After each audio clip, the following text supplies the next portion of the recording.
Okay, what's going on, everybody?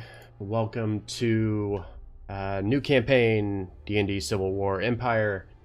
Start off with a couple of news things like we normally do every week. This week we have, during our downtime, let me pull it up here. It's not pulling up. There we go. I have Paradise Alive with the follow about an hour or two ago. So thank you very much for that. Very much appreciate it. Other than that, we're going to get into the basic news. D&D Sunday and Monday, 7 o'clock or 7:30 Eastern Time, going to be our start times for both of those. The next Civil War Alliance game is February 3rd, and the next Civil War Empire game is the 7th. So that way you can put it on your calendars. We'll also have it in the scheduled thing right down below us here. We may potentially have new start times and go to 7:30 on all of our D&D games. That way it's easy to remember. But that's something I will kind of let you guys know about as we get closer to it. And we do have potentially some new streams coming with the days that I'm off and I'm not streaming. I have a friend who's wanting to get into it and hopefully fill some of that space, so give you guys something to look forward to. And as always, let us know what you think once we get this campaign or this game over with. If you like what you see, if you want to see something different, have feedback, suggestions, whatever you want, give it to us and let us know. With that being said, going to turn it over to our Discord channel here. So give me just a second here, and we will. Can you guys still hear me okay? Yes, we got you. And we are now live. So everybody should be all set. Are we ready to get this thing started tonight? Yeah. Yeah, all right. So, going to start off with the very first read through here of kind of similar to what I did with the campaign on Saturday. It's basically a letter that is written and presented as an introduction to the campaign. So let me get that started. Hold on a second. All right. After the tyranny of my father's iron fist rule over the Living Isles, I'm certain that a boy king was a fresh breath of air to our people. Since I took the crown at a young age, the guidance of the Alliance helped me to become a better man, an honorable man. I spent my youth learning our people's plight, many a sleepless night, spending my days wondering how I could make it all work out, with so many dependent upon my success. I made many allies, fell in love, and grew to become a far more patient man than my father ever was. The Paradris were growing exponentially. With the city of Nareen on Rainhaven almost twice the size of Stormholm Keep, they were limited with the amount of food and supplies that they have. Nothing that I could send them was going to be enough, but we tried. And for several years we made do. We cut back our own rations to help the thriving island. The Baron, however, felt it wasn't enough. After a few supply ships were sunk in the Evan Sea, perhaps we both had kind of reached our end of our respective ropes. Our supply ships would leave False Harbor, yet never return. Time and again, they would disappear into the sea. Nobody ever knew what happened to them. We even attempted a recovery effort, sending out one of our best battleships to secure the safe travel to Ashenport. The Paradris claimed that the ships never reached Rainhaven. Months of supplies just vanished. When I attempted to put together an emergency session between the leaders, that was when things turned south for us. Finally, a ship had arrived in Ashenport, but it was far too late. The Paradris slaughtered our men, and in a show of force, used our own ships to arrive back at Obeg's Cay. He demanded I yield the throne to him, which would obviously never occur. So instead, we didn't discuss things, and he attempted to take it by force. He ensured I was out of the picture for a while, and then attacked Crow's Nest Cove. The Alliance refused to intervene, believing this would resolve itself, despite my sudden disappearance. It was Lady Gladamain who refused to stand by as the Paradris pushed on to the keep. With her guidance and leadership, she helped to secure the keep from Paradris and ultimately push him back to Rainhaven. When she found me, almost a week had passed. At first, nobody knew of my abduction by the Paradris men. But it was just a matter of time, really. They opened my cell, pulled me from the dungeon, brought me back to safety. It was only then that they told me of Ananda's fate.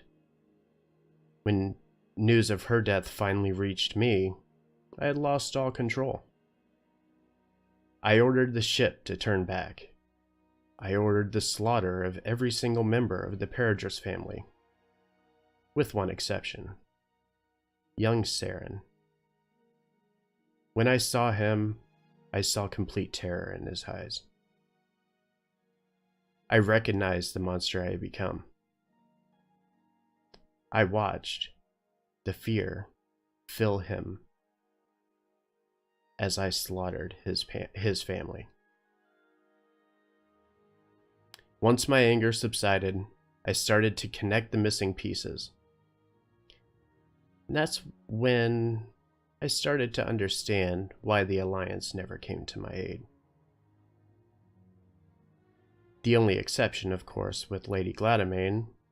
She was never really included in their discussions to overtake the throne. The Victus and the Paradris saw that it was going to be Ananda's death that would make me show aggression. That aggression was viewed as unjust to the people of the Isles, and they wished to see the end of the Empire. And yet, with the Renewal Day conference just a day away, I will take another stand. For 10 years, I've endured in silence. Tomorrow, I say, not again. Signed, Thomas Stormholm. That brings us to the opening of our campaign. All right, I'm going to pull you to our first little map here. Not really a map, but a picture. Located in the western heartlands, the glistening waters of the Chonathar River sit just past the outer walls of Baldur's Gate. The docks and shipping facilities are amongst the most efficient along the coast, and the city relies heavily on the ships that dock here. Signs posted all around town point to a shipping vessel headed southwest to a tiny group of islands in the middle of nowhere.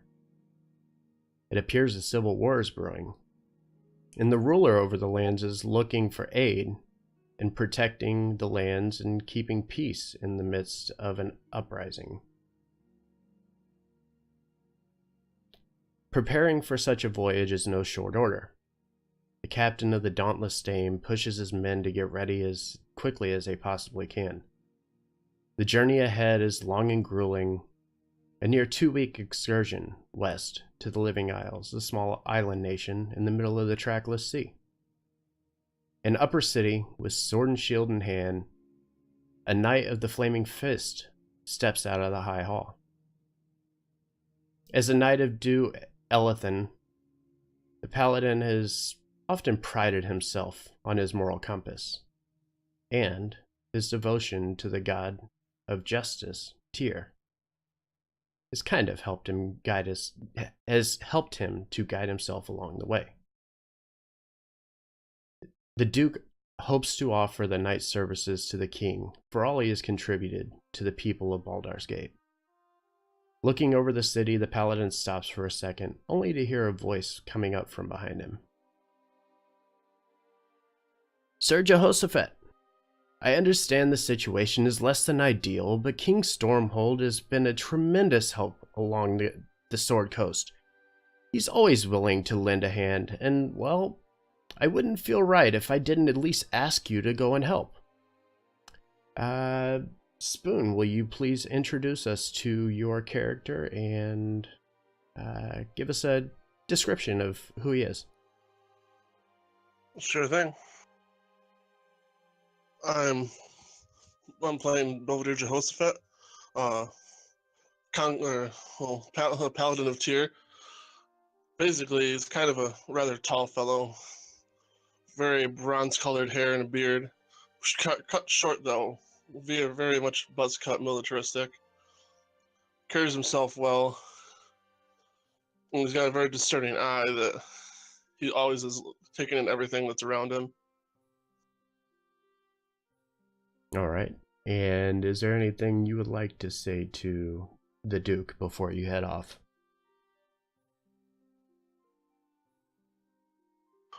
For how long, my liege, is this assignment?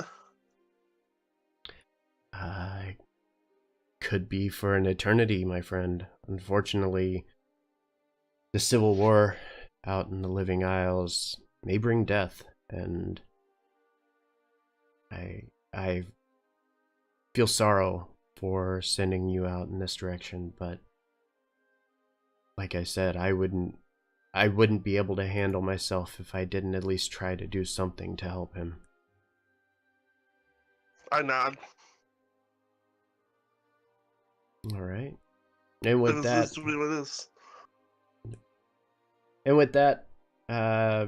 Belvedere starts making his way down towards the docks. Located in the lower city on Windspell Street,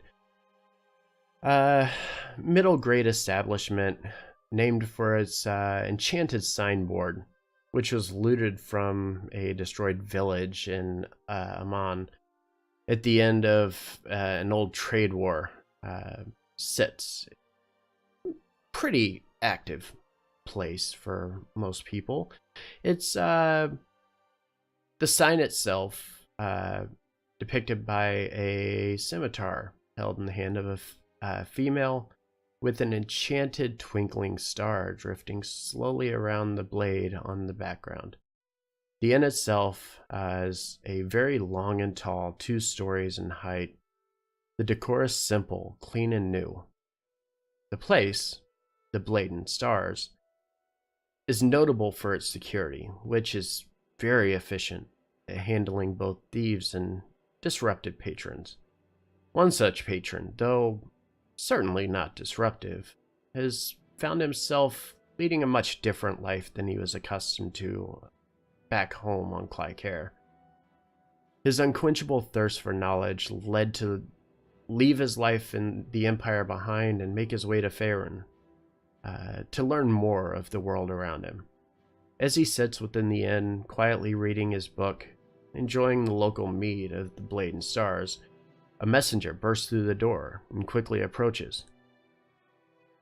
Sir Edry?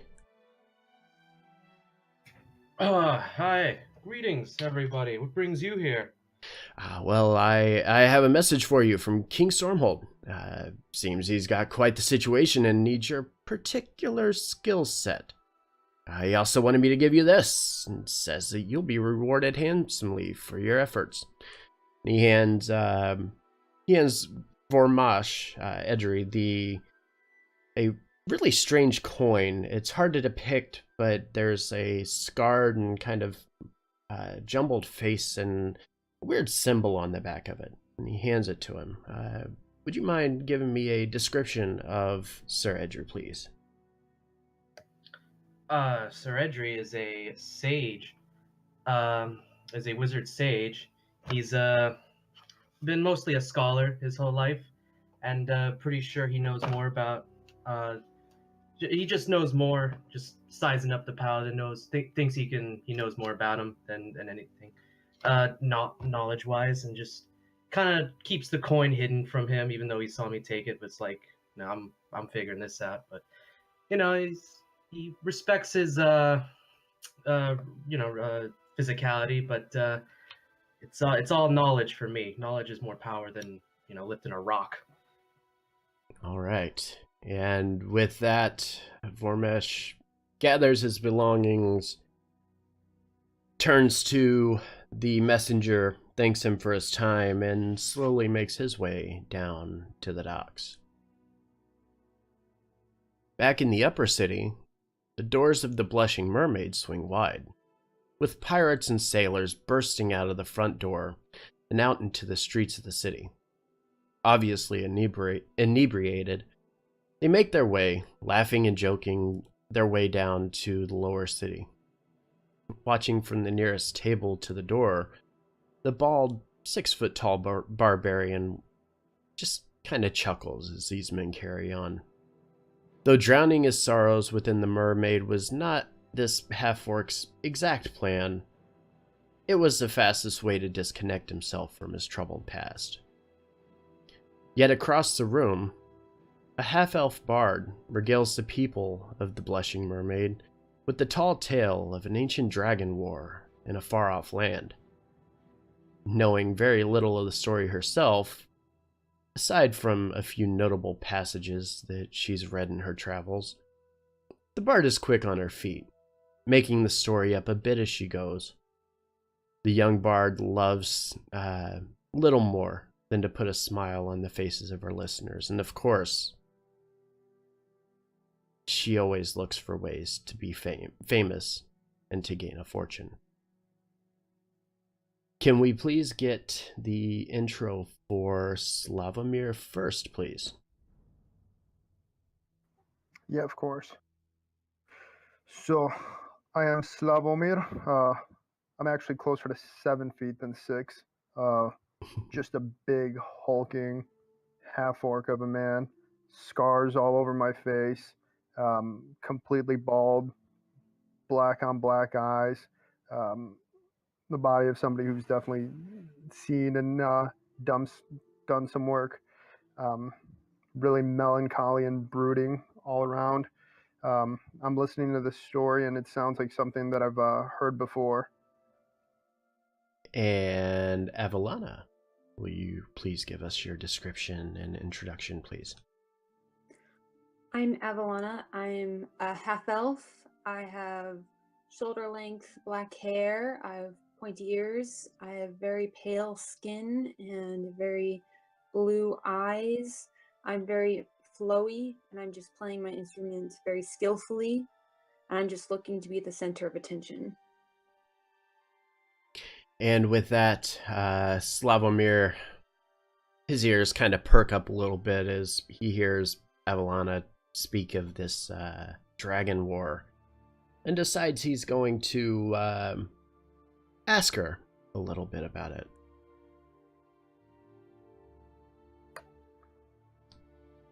Hey, Bard, Yes? what is this of the dragon war that you speak? DM, Yes. can I roll like a deception check? Because I have no idea what I'm talking about. You 100% can. All right. Do we have to roll insight? Only if you don't believe that she knows what she's talking about. So click on your character sheet and then just click the word insight or deception, and it should roll the dice for you.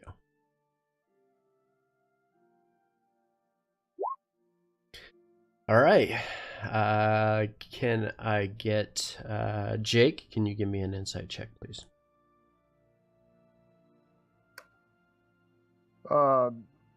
Yeah. So honestly, no, I don't think my character trusts her enough. He's just trying to figure out what this song's about.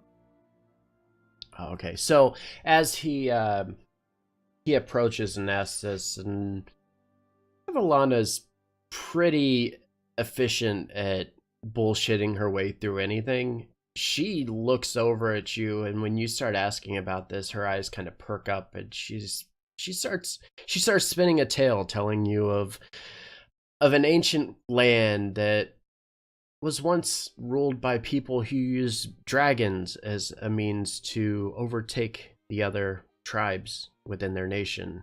And she kind of speaks about the people and how terrified they were, and how it's always intrigued her that the dragons don't still live there and don't still participate in these kind of battles. And then kind of looks at you and kind of smiles a little bit afterwards. Ah. But you hear nothing of dragon wars of today. No, this took place many ages ago. Ah. Very good.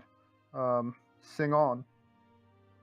And with that, these two new acquaintances, perhaps realizing that they're headed in the same direction, continue a bit of a discussion, with Avalana carrying on and just kind of randomly singing and stuff as they make their way down to the docks. As she's doing so, the young children that she's passing are enthralled with her story and begin following her onto the ship, or down towards the ship that they're going to. They're not quite ready to let her finish the story just yet, so then as the party finally gathers together and makes their way to the ship, Avalana makes her way up the ramp and kind of glances over, looking at the name on the side of the vessel and looking up at the old captain aboard, who looks down and says, "Ah, I see their name has caught your attention. She may not look like much, but fear not. This ship will live up to her name." What's the name of the ship? The name of the ship is the Dauntless Dame.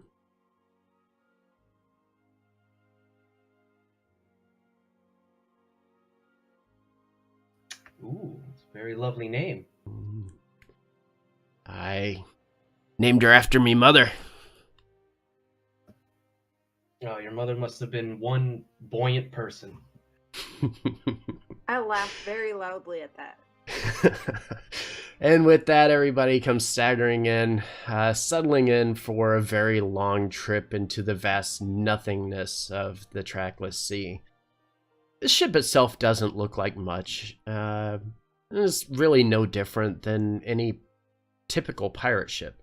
Huge sails, the boat's condition not in peak performance, but it stays afloat well enough to make it across the sea.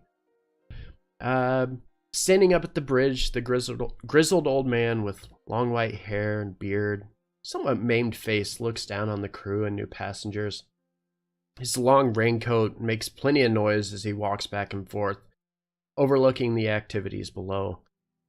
He doesn't say a lot, other than an occasional shout to the crew as they prepare for the voyage. One by one, as the travelers board the ship, the captain watches. However, he does take notice of a few of them. They're obviously not your typical travelers. Once everyone boards, the captain steps up to the bow of the ship, looking over the crowd to give one final pep talk, so to speak. Says, "Each of you aboard my ship are going to the Living Isles in search of something. Storm King is only looking for the best. I'm sure you fancy yourselves fighters, but there's a 2-week trip ahead, long enough that each of you get plenty of time to reconsider your choices about going off to die for another land." And he looks down, waiting to see if anybody wants to say anything.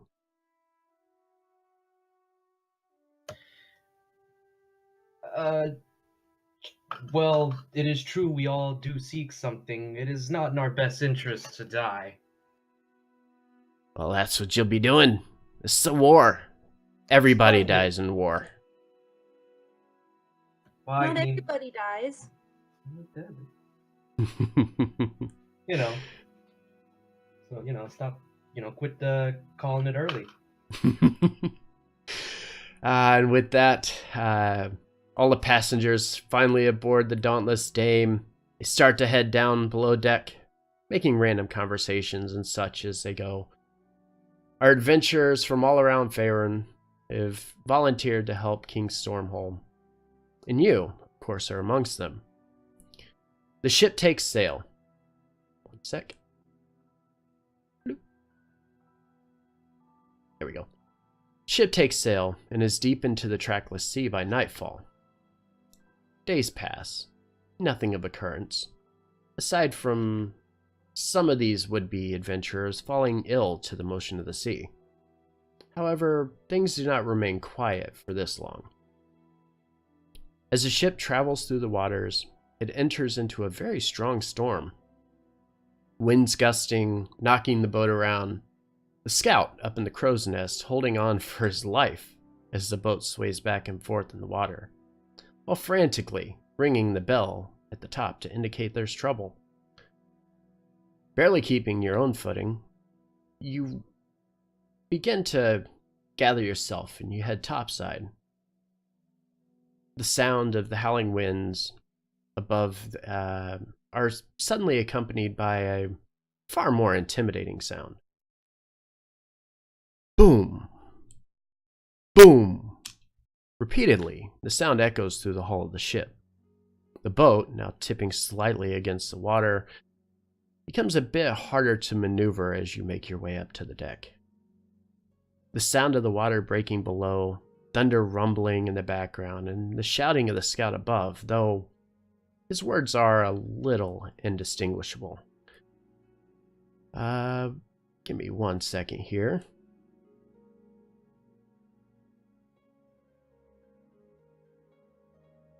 I just need to move something.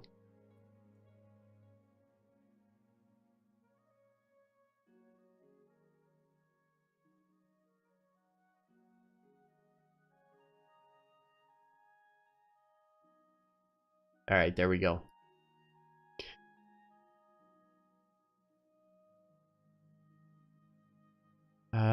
So yeah, here's your ship, and it's getting a little rough, as you can tell. Things don't exactly feel right, though. Can we make a perception check? You obviously can. Yeah, I'll make one.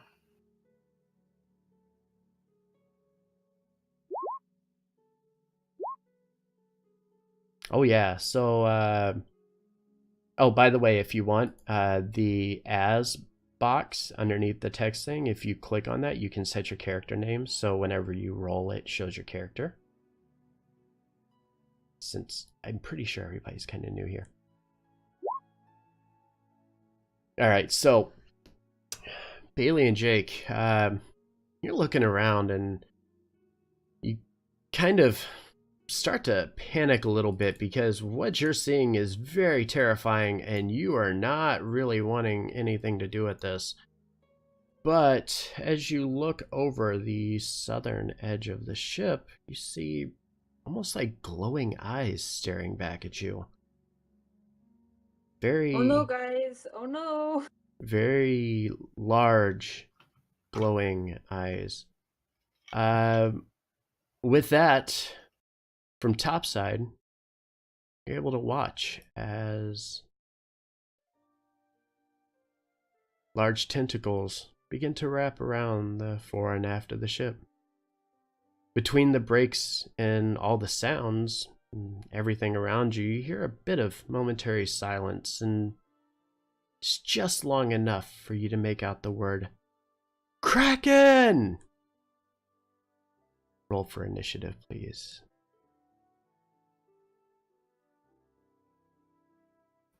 Boy.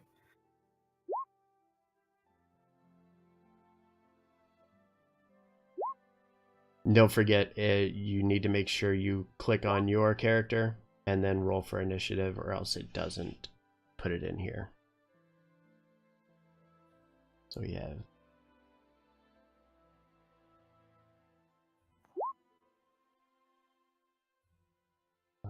Here with a 16. 1 sec. Oh no, where's my character? Oh, I haven't pulled your token. Sorry. That's back at the other page. Give me a second. I thought I copied them over, but I did not.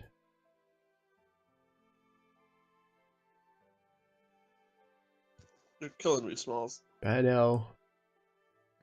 I'm glad I rolled really bad. I did okay, you know. Okay, now you should be able to click on your character and roll. I'll let you re-roll initiative if you would like.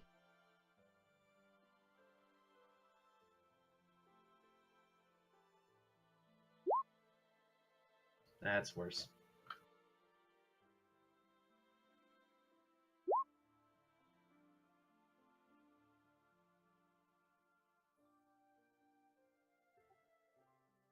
So how do I roll for initiative again? Click on your character and then click the word initiative on your character sheet.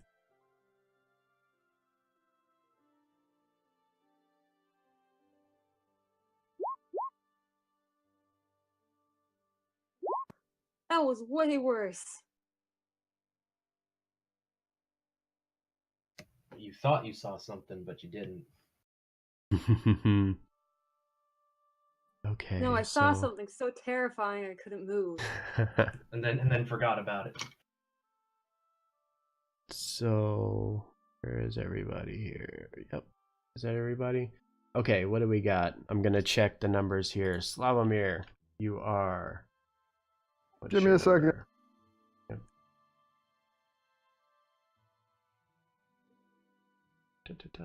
Vormesh is an 11.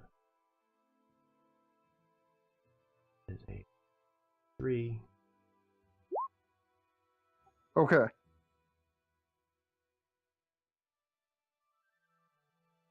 All right. Did that add you? No.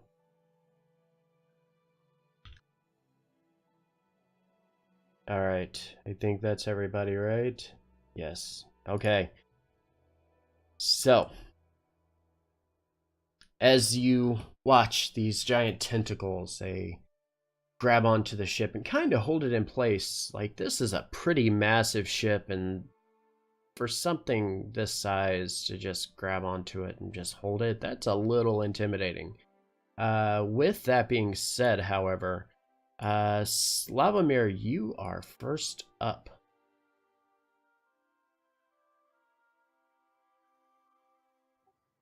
Okay, so I already see what's going on. I've got my shield in one hand and my how do you pronounce that? Yikawa. My yukawa in the other hand, and I let me see if I can make it all the way up to the poop deck. All right.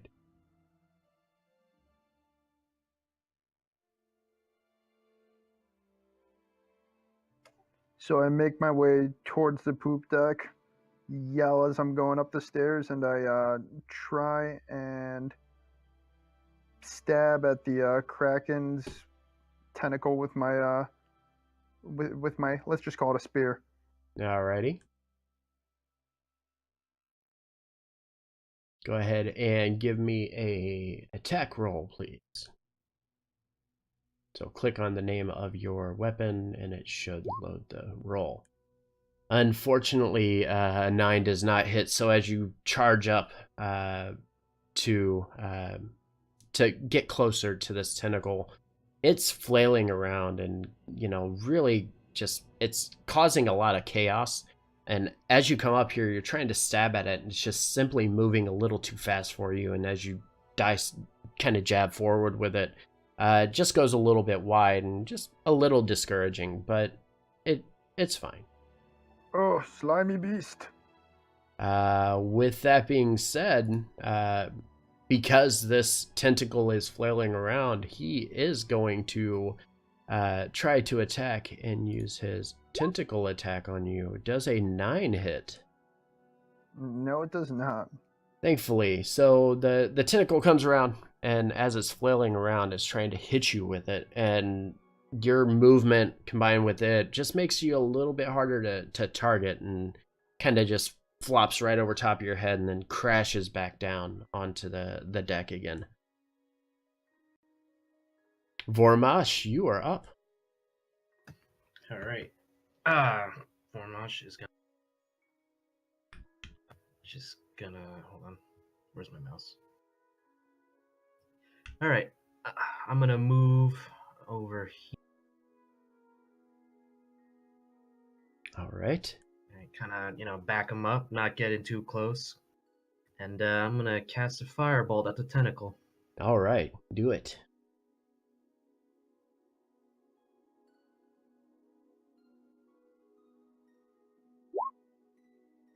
Oh, the first crit fail of the game. Yeah. 1 second. Let's see what happens here. Let me find my list here. Am I missing it? There we go. It's not my fault. All right. Water in my eye. I had salt water in my eye. I'm sorry. All right. Exactly. Give me a D100 roll, please. All right. Cool. How do I do that? So do a /R space 1D100.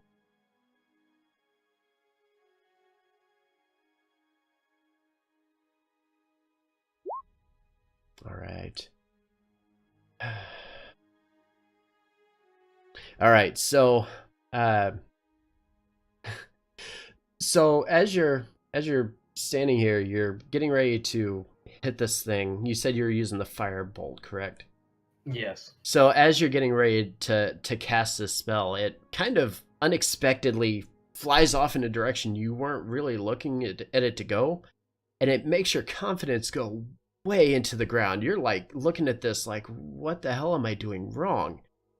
Unfortunately, it means you have disadvantage on any spell attacks for your next turn against that enemy. Oh, okay. Well, Yeah. you have my moral support. What's left of it? With that, unless you had something else. No, that was it. All right. With that, the Kraken here, the tentacle on this end down here, is going to strike at this would-be adventurer up on the deck here, and try to hit it with a tentacle attack as well. And holy crap, does it hit? Yeah, so it hits, doing a considerable amount of damage, and I need to roll a strength check. Give me a second. Because strength.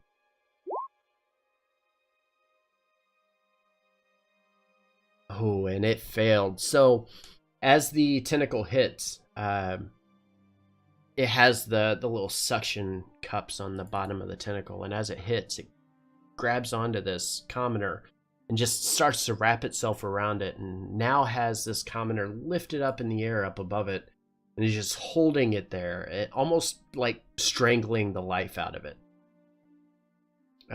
With that, Evelana, you are up. Part of a war, right? Mm-hmm. Okay, can I first use a bardic inspiration? You can cast Bardic Inspiration on a target of your choosing. And that doesn't count as my attack, right? Bardic Inspiration, I believe, is cast as a bonus. Alright, so I'm gonna cast it to my good old pal Belvedere, is what I think his name is. And I'm gonna just be like, hey buddy, go kill the Kraken, I know you can do it. Go do it, man. And that's my inspiration to him. And then I am going to stay where I am, though I'm going to move like one space away from the deck side. Okay. And then I'm going to see if I can cast Dissonant Whispers on the tentacle that's in front of me. Okay, the one up this way? Yes. Sure, go for it. All right, so it is a wisdom save, so 1 second. And he rolls a 5, so you hit him and deal 10 psychic damage. And what is it you say to him, to this Kraken's tentacle? I say, I eat calamari for breakfast, lunch, and dinner, yo, so I ain't scared of you. You should be scared of me. And with that, the tentacle, who has this commoner / would-be hero up in the air and is kind of slamming it around a little bit, it hears your whisper, and though it doesn't really speak common or even elvish, it's a little annoyed that you have now called it out. With that being said, Belvedere, you are up. I appreciate the pep talk by giving a nod and a wink to the bard. And then I'll go charge at the tentacle with the intention that I can free the guy that's currently grappled. Alrighty.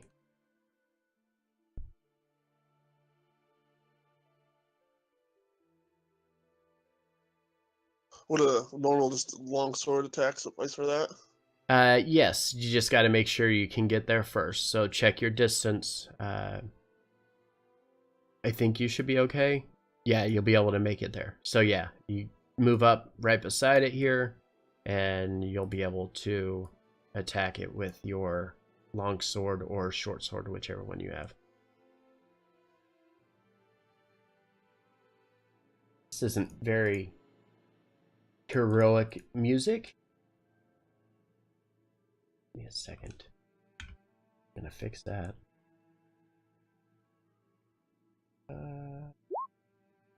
Oh yeah, that hits. Give me some damage. So click on where it Very says long sword there. All right. And what is the the second number is the other roll for it? Is that correct? Yeah. Yeah, I just have it set to automatically roll with advantage or Yep. disadvantage. Okay, 1 second.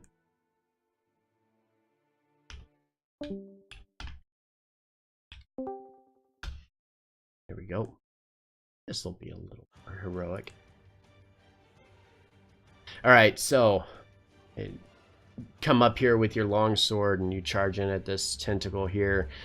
As you come in, you feel that your sword is just dead on and it slices straight through, and you can feel like the blade actually sink into the tentacle itself, doing a considerable amount of damage to it.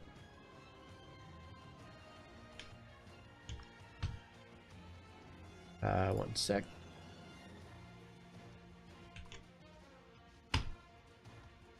Oh.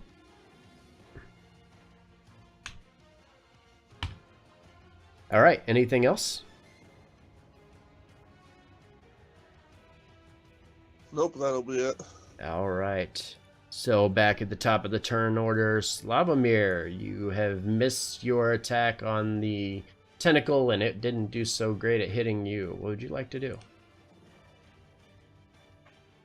So, missing my attack, I become furious, and I would like to rage, Alrighty.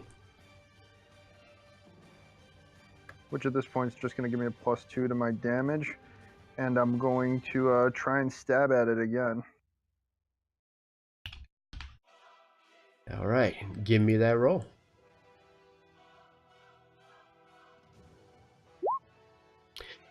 Damn. All right. Give me a D100 Just roll, not working please. out.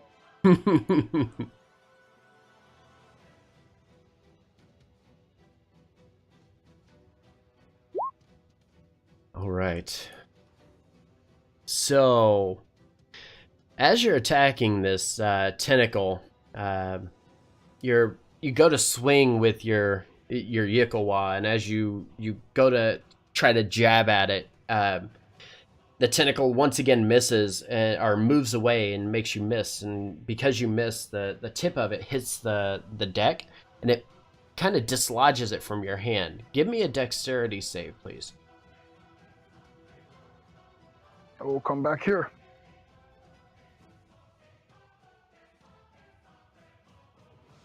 I need a deck. Yeah, there we go. Okay, so, whew. 1 sec. Because you hit it, you're able to hold on to it, but you can feel like you just barely kept a hold of this thing. Like it was about to drop out of your hand when you hit the deck with it instead of hitting the tentacle. But you still have your weapon. You're still there and kind of close to it. So is there anything else? Nope, just silent rage, I guess. All right. With that, the tentacle right next to you is now going to turn his attention to you again and try to hit you with a tentacle attack. Does a 17 hit? Ooh, 17 is my armor class. Okay, so it's going to do a total of 5 bludgeoning damage. I also need you to give me a strength save, please. Oh yeah, so the tentacle comes around and it hits you, and it gets ready to grab onto you, and you can feel it grabbing onto you, and instead of letting it try to grab you like it did the other adventurer, you're quick enough and strong enough that you're able to actually force your way out of it and keep this tentacle from wrapping around you. Let's see. Yeah, Vormesh, you are up next. Feeling better that someone else missed, I will try again with the firebolt. All right, do it. Oh yeah, you hit. That's better. That does it. Okay. Give me some damage. No, just click where it says firebolt underneath of the thing in the chat. Where it shows your roll. Oh, yeah, got it. Sorry. It's okay. Alright, so 10 fire damage. Alright, so, not gonna let yourself be discouraged for too long. You kind of watch as Slavomir misses on his attack, and you're like, okay, this can't keep going. And you kind of like take a second, get a deep breath in, and unleash this firebolt that just comes right at this tentacle and kind of leaves a singe mark across like the middle portion of it that you can see. It definitely is hurt, but you're not sure really how much you've done to hurt this thing. Yeah, one step at a time. One thing at a time. All right. With that, the guy over here, this tentacle is going to try to bludgeon this other character to death by dropping him onto the deck here, using his tentacle attack, and then he hits it. So as this tentacle's holding on to this body of this other adventurer, you see it kind of flap around, and all of a sudden you just watch as it lifts way up in the air and then just comes crashing down onto the deck here. And the body of this adventurer that it was holding on to just suddenly just crumples and falls to the ground, and it is dead.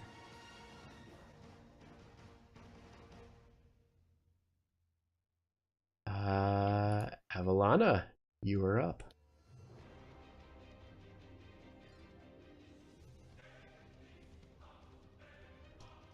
Push to talk.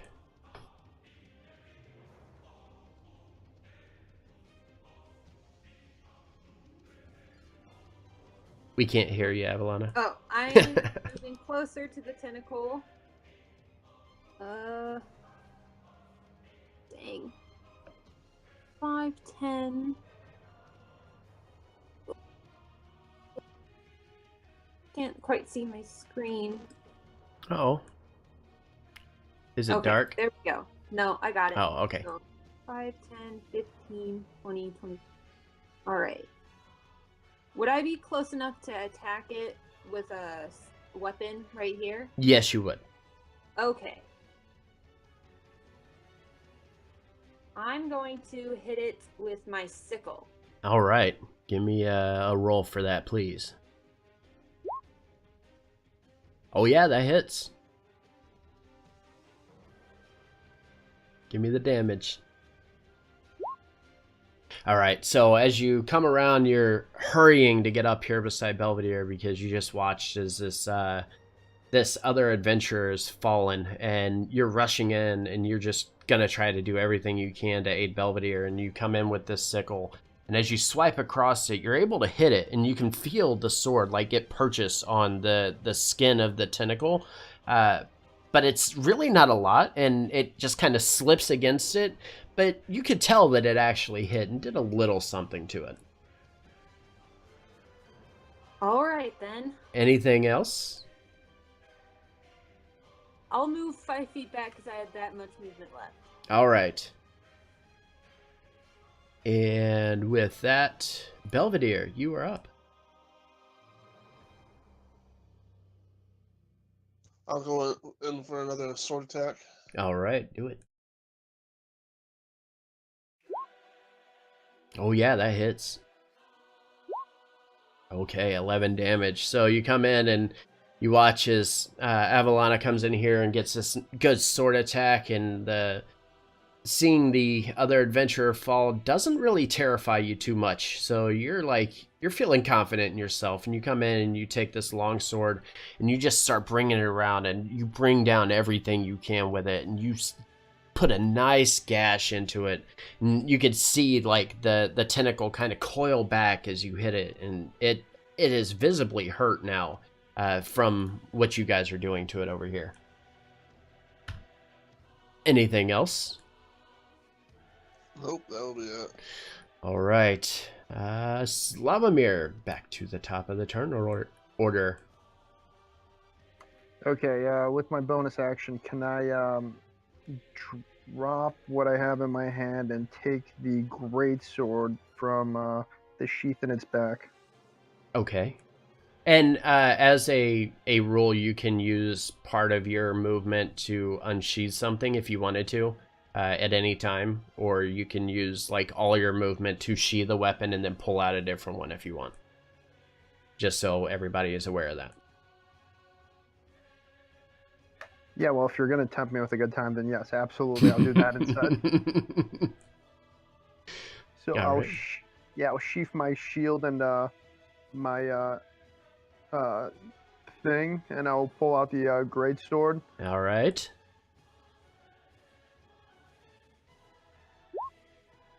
Uh, 12 hits. So also because I'm raging, You get a +2 or 3 or whatever your bonus is for that. correct, I get a +2. Yep. All right, so you do a 12 damage. All right, so you come in here with this great sword. You were discouraged as hell with the Yukawa not getting any purchase on this tentacle, and you're kind of at the point where you're like, okay, I'm done playing around, and you reach back and you grab your great sword, and as you bring it around, it comes across, and you can watch as the tentacle just it gets hit by the tip of this thing, and it almost moves like in your favor and kind of moves in a little bit, and as it hits, it dives deep into the tentacle of this kraken, and you can feel the sword almost catch before you kind of pull it back and dislodge it from it. That is good. And yeah, that will end my turn. All right. With that, this tentacle now obviously a little infuriated, or the kraken a little infuriated that you've hit it, decides that it is going to kind of turn its attention and going to attack this adventurer down here. And oh, it does hit. So it grabs this adventurer, picks it up, and let's see. Actually, I need to roll that 1 sec. Can't just say it picked it up because we don't know. Oh, it picked it up. Okay, so it goes in to try to save itself, but it's not enough to escape, and the tentacle wraps around the body of this other adventurer, and just like the one in the front of the ship, it picks it up and lifts it up into the air and kind of holds on to it for a second. Is just slowly trying to squeeze the life out of it. But the guy is still alive, so just barely, but it's alive. Vormash, you are up. Okay, I don't really have anything to help him, but I'll give this a shot. I'll try a chill touch. Okay.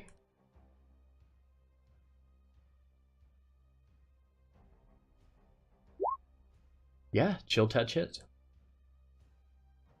Nice. Alrighty. Yep. So give me a damage roll there. There we go, for 3 necrotic. So basically you are just preventing it from trying to heal itself up. That 3 damage is okay. It doesn't really affect it much. As you hit it with chill touch, because the waters of the sea are pretty frigid as it is. You can tell it was okay. It doesn't mind a little bit of cold, but you still did a little to hurt it. I yell at the constrained commoners like, you'll be just fine. Don't die yet, please. All right. Anything else? Yes, upon seeing the commoner getting strangled, I'm gonna move back a bit. Not wanting any part of being grappled and tossed up in the air. Nope. All right. So, all right. With that, the other tentacle on the other side is although I can't make it disappear on the map for now. It is going to disappear for a second. Avalana, you're up. Okay, so the tentacle just disappeared. Yes, it did. It pulled itself back underneath of the ship itself. Well, I will move my full movement, so 5, 10, 15, 20, 25, 30. And then, so, can I just then, like, shout at the other tentacle and be like, hey, you don't have to do this. You can, like, fight the enemy and not us. You can certainly try. What are you trying to do here? I'm just trying to, like, convince it to join us and then kill the Alliance, because I can't really do anything else. Okay. And plus, we're supposed to, like, get people to join the Empire, right? Well, unfortunately, even though this is a Kraken, it is not an intelligent Kraken, so it's not going to really listen to any commands you have to say. Can't I persuade it? Persuade it to do what? Drop the commoner. Can I have it persuaded to drop? Sure, I'll allow it. Try to convince this thing that it's supposed to drop this commoner. All right.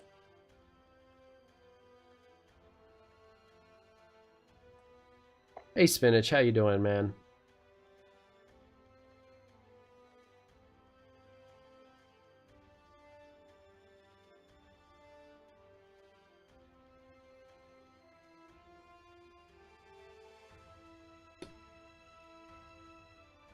My thing needs to reload, so you can come back to me if you want, and I'll get that up as soon as I can. Okay. All right. In the meantime, Belvedere, you were up.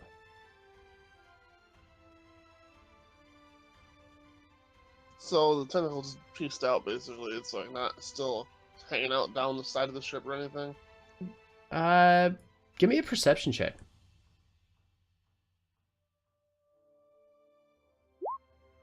Oh yeah, you look over the side of the ship and you see this Kraken is still here. It is still wanting to go. It's just fighting intelligently.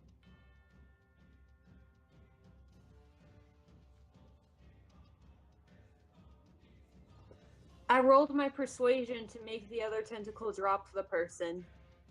Oh, that was your persuasion, not his perception. Sorry. The perception still would have went, so yeah, you're good. The persuasion, yes. Let me do a quick roll here for that. Oh yeah.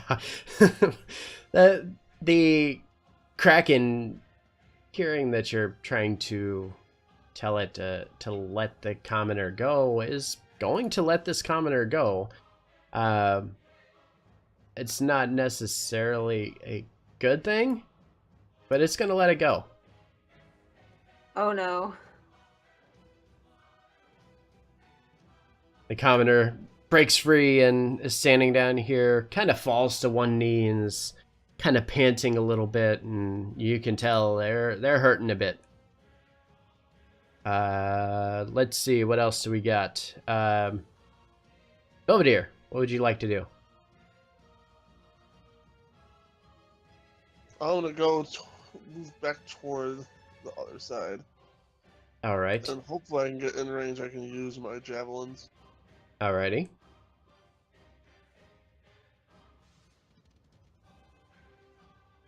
So you can use your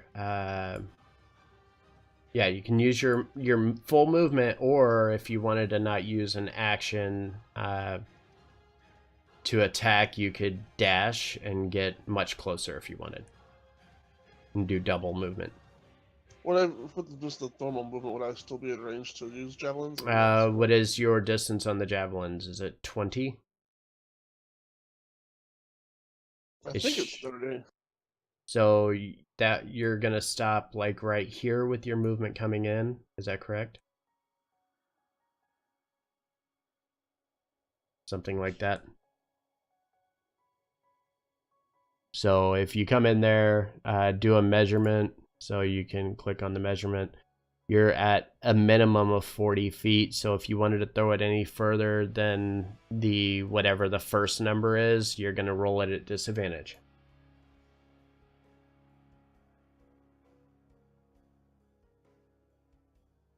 So you can move in as close as you can move with your movement and then throw it. But again, because it's outside of, I think it's 20 out or 30, even 30, I think it's still outside of it. Yeah, so character sheet, you're looking at your javelin has a 30-foot range without disadvantage, and then up to 120 at disadvantage. So from there, yeah, you're at 45 feet to hit it, so you would be throwing at a disadvantage.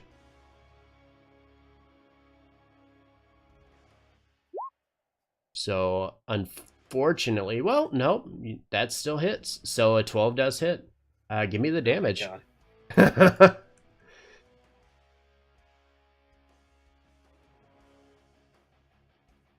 So yeah, just click on where it says javelin and we'll get the damage for it on that roll there.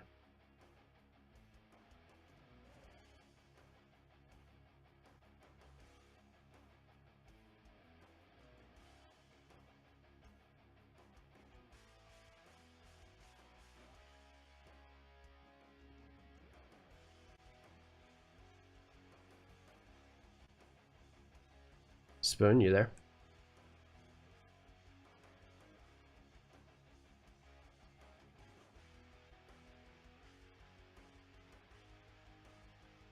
Uh-oh, did we lose him?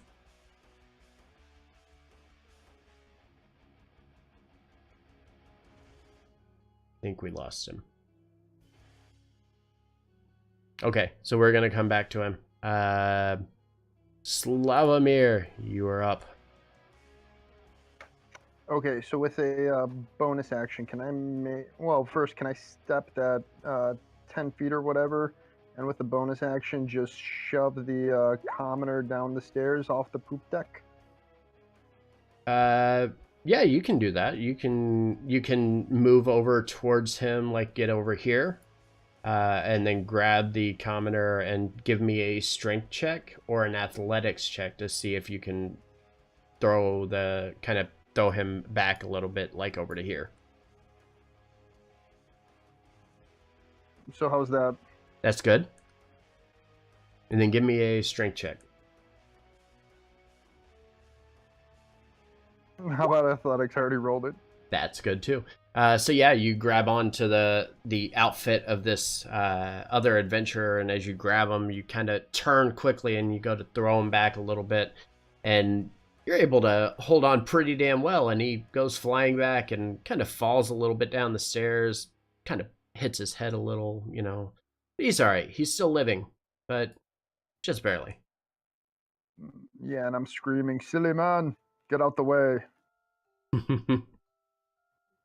All right. And then immediately turn around and try and swing again with my greatsword. Do you have dual attack? Because that technically uses your action to throw him. All right. In that case, I'm just going to think really hard about the next time that I Try my to help an greatsword. adventurer. Oh, you're gonna think. Okay, so yeah, you grab the adventurer, you toss him off to the side here. The adventurer, thankful, though his head hurts now, and you go to reach for your great sword, but you hesitate a second, like you're not quite ready to attack. In the meantime, this tentacle is going to grab you, or try to grab you. Oh, no. Oh, no. Nope, sorry. Does a 5 hit.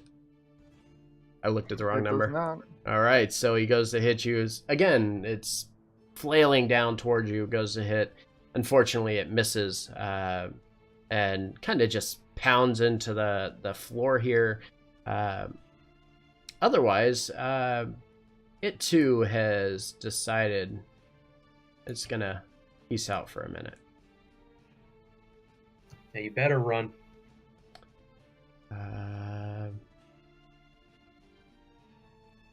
Vormash, what would you like to do? Well, I can't see any of the tentacles, right? That's correct. Yeah, I just haven't changed that map. I'm gonna go over to that commoner he threw down the stairs and see if he's all right. Okay. Hey, I saw that nasty fall you had. You okay? Yeah, my head's a little banged up, but I think I'm gonna make it. All right, good to hear. I think the worst of it is over. The tentacles are gone. I think we're home free. Is the commoner is he like laying down or is he standing up because he was thrown down the stairs? He is kind of like sitting in that corner at the moment, unmoving. All right. Well, I reach out my hand as like to help him up. Okay. So yeah, you help him up to his feet, and he thanks you for assisting him, and just kind of he's just thankful that he's still alive, to be honest. Aren't we all? Except that one guy. Anything else? No, I'm good. That's it. Okay. Okay. One sec.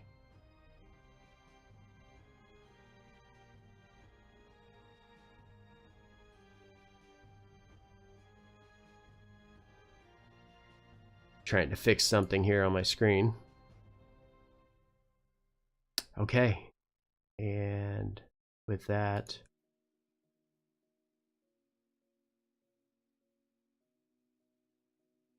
Oh no.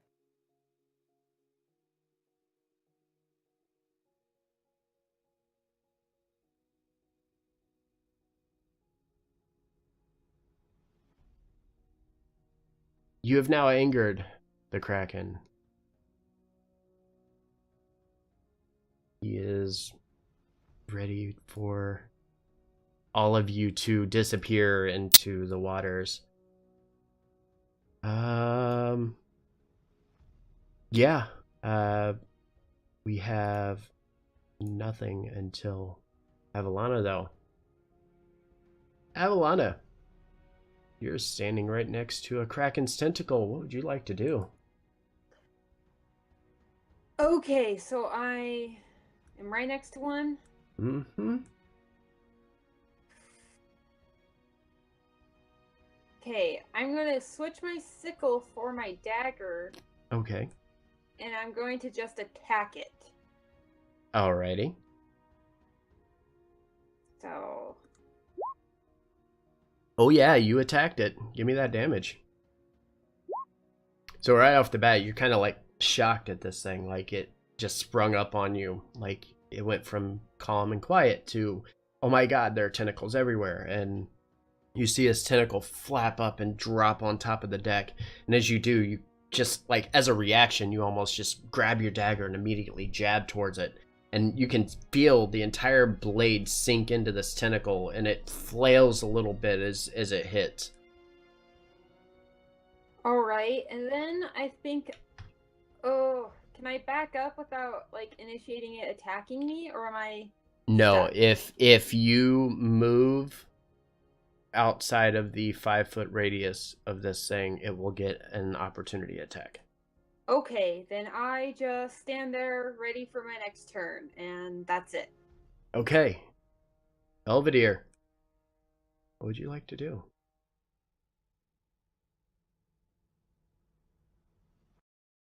I think he's still having Discord issues.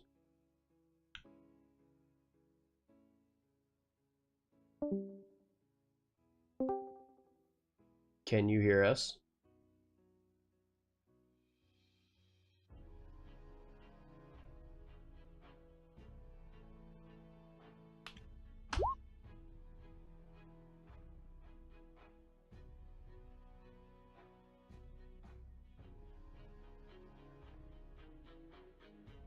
Oh. All right. So without him responding, we're going to move forward for now. Slavomir, you're up.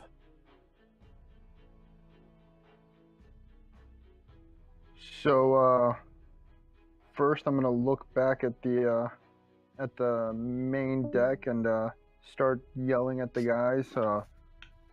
Do not tempt this beast.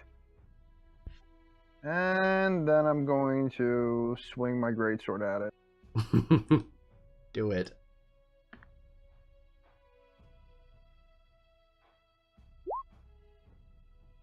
Unfortunately, as you are somewhat distracted by turning around and telling the rest of the party to prepare themselves, you go to swing your greatsword and it just kind of swipes just to the side of it and misses, and as it hits the ground, a little frustrated now, you can see the anger on your face, and you just kind of clench onto your greatsword a little tighter than before. Ugh. And yeah, that's the end of my turn. All right, Belvedere, are you here now?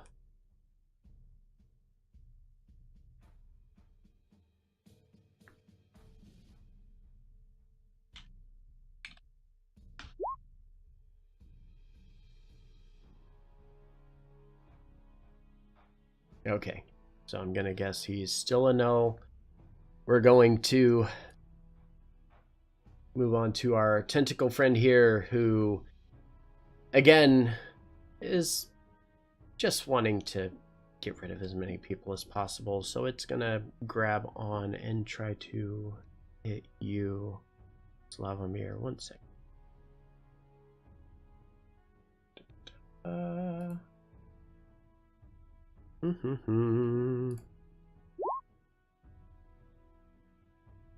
Let's see. Does a 19 hit? 19 does hit. All right, so it comes around and kind of moving just out of the reach of your other sword. It comes around and it takes the tentacle and just wraps it around you. Give me a strength check, please. All right, now I'm raging, so I get advantage on strength checks. Alrighty.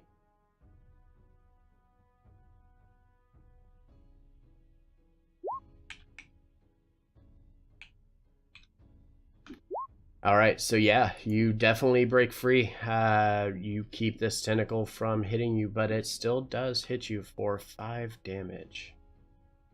Do you have resistance against damages because of rage as well?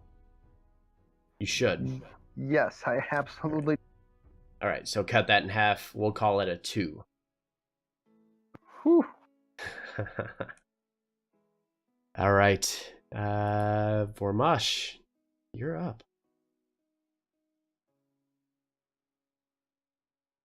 Well, seeing this giant tentacle right in front of me, he's never experienced anything like this before. He just kind of just a panic fireball at it. Alrighty, give me that fireball attack.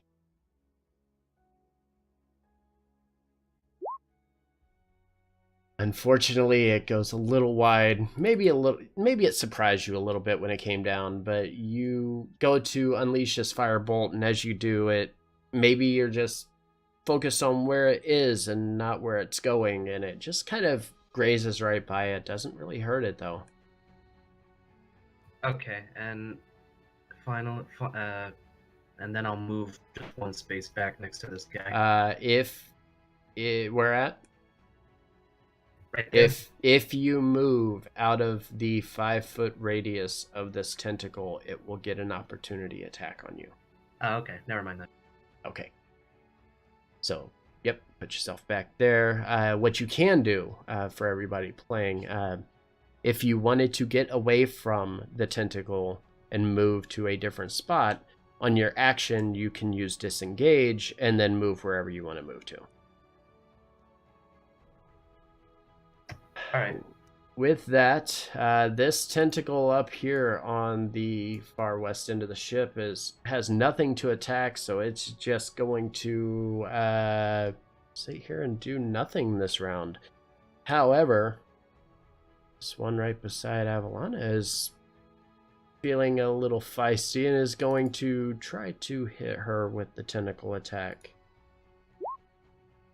Does a 13 hit?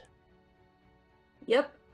All right, so the tentacle, this kraken now angered and wants to do some bad things to you guys, comes around and goes to hit you, and it hits and makes a solid contact for 6 damage. And give me either a strength or a dexterity save, please.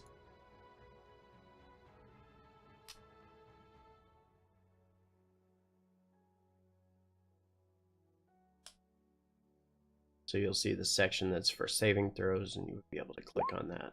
No, it'd be the one above that. Although I'll give you that one. So that, yeah, there you go.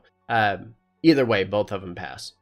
So as the tentacle hits you, you're mindful enough to know what this thing has been doing, and is trying to grab and basically hurt anybody that's near it. So it's not catching you off guard, and you're able to quickly kind of move out of the way and avoid being grappled by this thing. With that, the tentacle down here on the south end is going to try to attack and grapple. Do I take damage, though? Yes, you do take 6 bludgeoning damage. Okay. So if you click on your character, and then the green circle, if you just change that to whatever your health would be, or you could just click on it and then type like -6, and it will automatically change it for you. All right. So yeah, this tentacle down here is going to try to grapple this other commoner. Oh, it definitely hits. And unfortunately, it's going to, instead of grapple it, it's just going to kill it outright. Doing a total of 5 damage. This commoner / other person who thought they were a hero takes a bunch of damage from it, and it's hurting pretty bad as soon as it hits. And the moment that it goes to wrap around it and squeeze, you can just see the life just fall out of this commoner, and it just crumples to the ground dead. Being said, Avalana, you're up. Okay, I'm gonna cast Healing Word on myself. So I'm Okay. just like humming a little comforting tune to myself, and I cast that. Okay. So everybody within 60 feet of you. Oh no, it's just you. Never mind. It's not mass healing word. Sorry. Yeah. Yeah. So yeah, you cast healing word. It heals you up. What did you say to yourself to inspire you to regain some health? I was just like, you got this, man. It's just a kraken. Krakens are like every day of the sea, and who cares about 6 damage? I mean, like, sure, you don't have a lot of HP, whatever that is, but I just like keep talking myself up, and I'm just like, you got this. And then I don't think I can do anything else other than that, and I don't want to risk getting hit, so I think that's my turn. Okay. Actually, wait, I'll inspire. I'll inspire Slavomir. You've already given. No, you gave Belvedere the inspiration. So yeah, Belvedere and Slavomir are both inspired right now. Yep. And I'm just like, Slavomir, kill him, please. Do it. Oh, okay. Okay. All right. Let's see. With that, Belvedere, can you hear us now? Can you hear me? Yes. Sorry about that. No worries. Not sure what the fuck happened there, but No it worries. was just like, So what I'm gonna have you do, because you missed 2 rounds there, dictate to me what you did for 2 rounds before we start on your new round. Well, for the when I was trying to do was that 2 rounds besides including my when I was attacking the javelins, or like That more was rounds? after that. Yep, it was Should my after that. attack my attack end up landing? Yes, it did. Sweet. Yep. I don't know. I would probably just gone for extra attacks, depending like just 2 Okay. more solid attacks. Okay. Unless someone was like needed some healing, but I don't think anyone's taking a lot of damage or anything. I mean, Slavomir's he's looking a little banged up, but he's a good ways away, and you'll have to be right up next to him in order to heal him. So yeah, I would just continue moving up and just Move towards do him. what I can to get in the range of that attack. All right. the All right. tentacle. So you're looking at, you can get 30 feet. If you wanted to take your action as a dash, you could go 30 feet to here and then 15 to here, and you can end right beside Slavomir.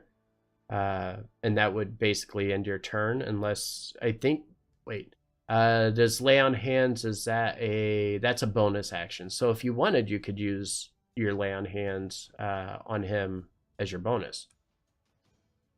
So I you would can probably wait. When did these tentacles just show up? Sorry, because there's 2 more. Yep. So going on. as you threw the spear to the one in the back here, it ducked away for a second, and things started to calm down. And as it calmed down, the other tentacles plus the original 2 came back. It's almost like you've angered this Kraken a bit. Well, in that case, I would probably just go for the nearest tentacle and be hacking away. Okay, well then let's do it. Let's do it. So you're gonna move right up next to it over here, because you'll have to be within range of it to hit.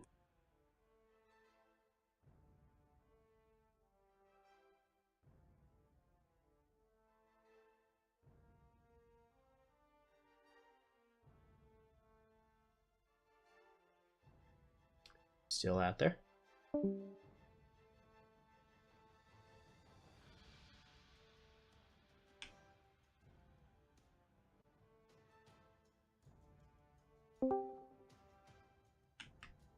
Can you hear us? Yeah, I don't know what that was. Sorry. Okay. Yeah, I'm gonna just move up to it, and this attack choice is my longsword. All right. I'll attack them both times. Sure. So let's do it. Yep, that hits. And the second one hits. Give me 2 damage rolls, please. All right. Click it again. All right. Sorry, I clicked on it one too many times. All right. So out of your 2 turns, both of them, and you got to move here. You go in for the longsword and you hit it once, and then as time passes, you come back and you're feeling like inspired, like you're ready to go. You've got this, and you come in again for the second attack, and it connects again. It's making you feel a little more confident. You're seeing that this tentacle, just like the others at the front and the back, are pretty banged up. Is there anything else? Well, that'd be it. Alrighty. Missing turns. All right. Slavomir, you're up.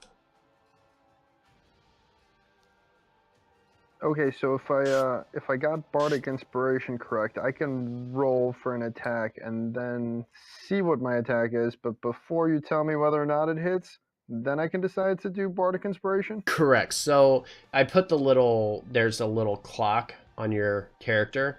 That Yep, means got it. that when you roll, I'm going to pause like 5 or 10 seconds for you to tell me if you're going to use Bardic Inspiration or not. If you don't say anything within that time, I'm then going to continue on as if you didn't use it. Yes, sir. Makes sense. All right. So let's swing away. All right, let's do it.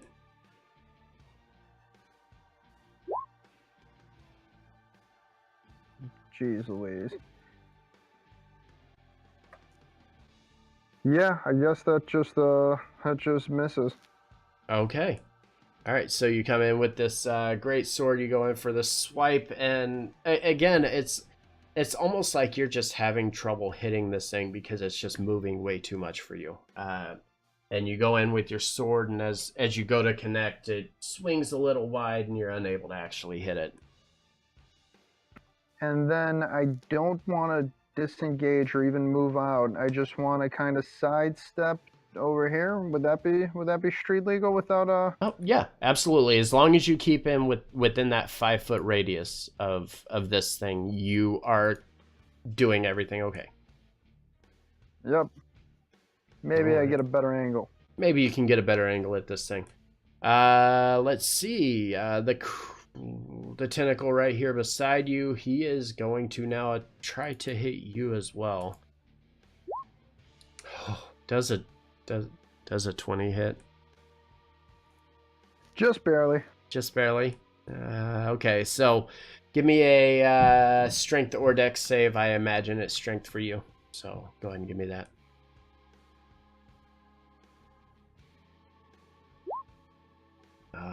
Unfortunately. So I do get advantage because I am raging. Oh, that is correct. You are absolutely correct. So he does hit you. Makes solid contact too. I mean, it's like it could sense exactly where you moved to as you kind of stepped around it here. Maybe you kind of kicked it a little bit, and it swiped back and it hit you, and it did 7 damage to you. Oof. Yeah. Or should I say, Looking a bit rough. Let's see. Vormash, you are up. So I can use my action to disengage, right? Yes, you can. All right, I'm gonna do that. I'm gonna disengage. All right, so you disengage from the tentacle directly in front of you. What would you like to do? I'm gonna move up here. Alrighty. All right, and I guess that's all I can do. Just stay clear away from the tentacle. Yep. Alrighty. With that, the other tentacle, not really sensing anybody is around again, is going to grab onto that dead body that's laying beside it and is going to just disappear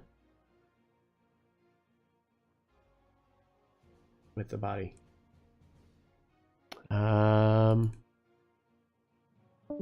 Let's see. Our Kraken to the north is, with all these things surrounding it, it's just going to attack the closest thing, or the thing that it deems as a threat, and is going to try to hit Slavomir.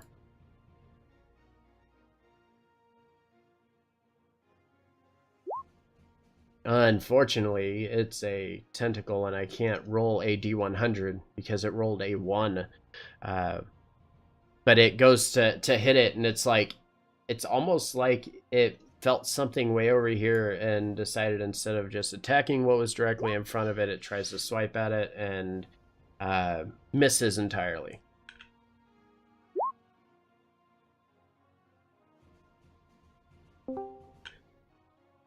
All right. The one to the south, not able to really connect on anything. It too is going to disappear because there's nothing for it to hit. And it goes away. Avalana, you're up. All right, so I'm gonna attack with my dagger again. Alrighty. 13 hits. Alright. And I'll use my last bardic inspiration on Vormash, who hasn't gotten it yet. And I'm just like, let's do it, you guys. Let's kill this Kraken. A man just died in front of me. But yeah, let's get it. Yes, we've got this. So Vormash now also has inspiration that he can use. Belvedere, are you here? Alright, what would you like to do?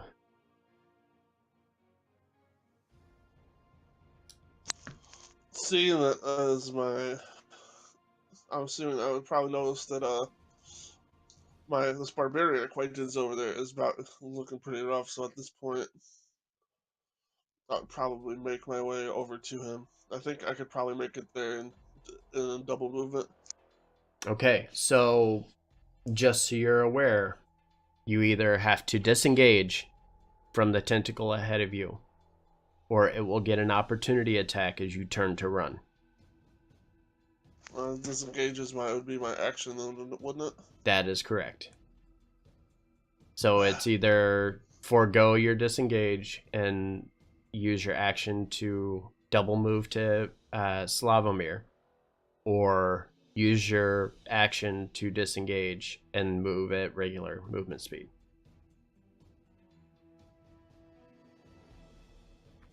If it helps out at all, let me tell you, Slavomir is looking like he's about to run in your direction anyway. Indeed. I'll turn to the bard and be like, go help out the barbarian, and then take a swing. Alrighty.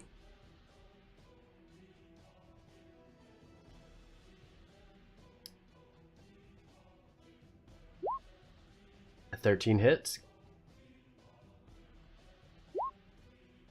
All right.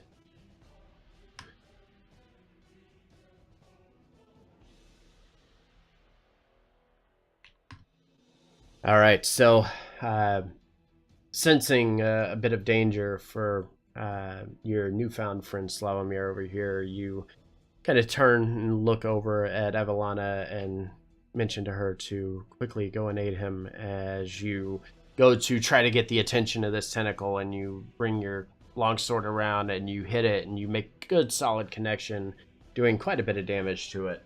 Anything else? Nope, that'll be it for now.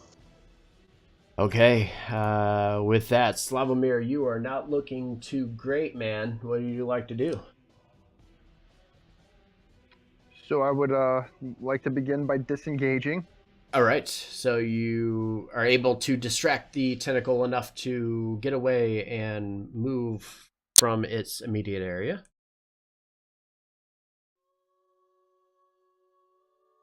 All right, and you move yourself over beside Vormash, who, just like you, wants really no part of this and is kind of tactically retreating a little bit to save himself.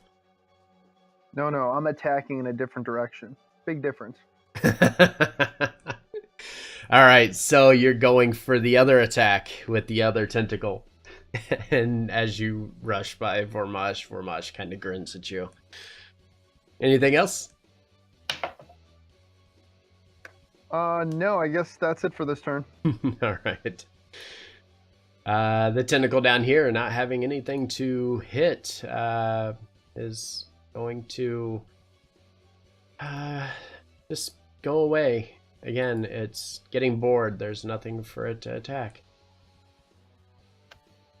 Vormash, you are up.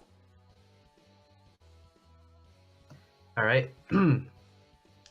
So from this safe distance, I will cast Firebolt at the tentacle that's with the that one. Yep. Alrighty.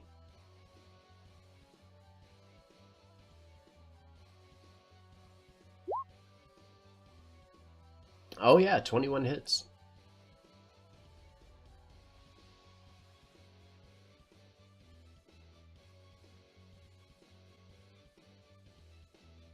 Give me a damage. All right. Anything else?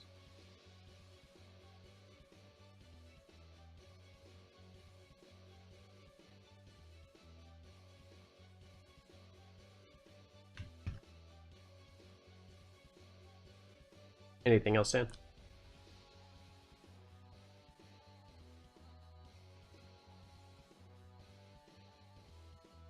Hello? I can hear you now. Can you hear us? Yeah. Okay. So I attacked the tentacle Yep. by my other friends. Yep. So you're able to cast the firebolt and hits it pretty squarely. This thing is looking really bad. It's bruised and cut up and it's got burn marks all over it. It's not doing so hot. Anything else? Yeah, I'm gonna just move slightly closer to it. Alrighty. Alright, yeah, and that's my move. All right. With that being said, this tentacle now still it's kind of reeling a little bit. It's not doing so well. It's just wanting to try to survive, and it's going to disappear. Can we attack it before it leaves? You absolutely can. Give me an opportunity attacks, Belvedere and Avalana, please. So give me a weapon attack, whatever weapon you were using. All right. Let's use my inspiration. All right. Use it. Give me a 1d6.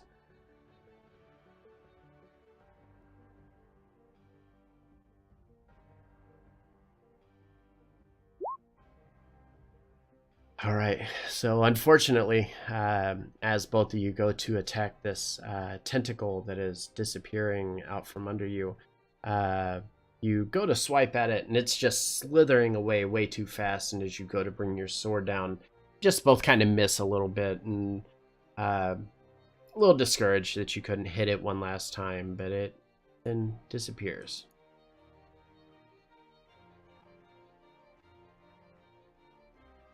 And with that,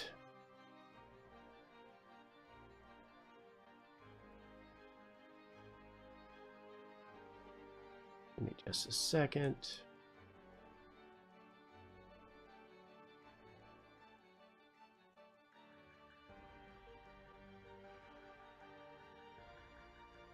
All right. And with that, the monster of the middle of nothing, the monster setting in the middle of the trackless sea has disappeared and moved away from you guys. Give me a second. Let me change your scene for you.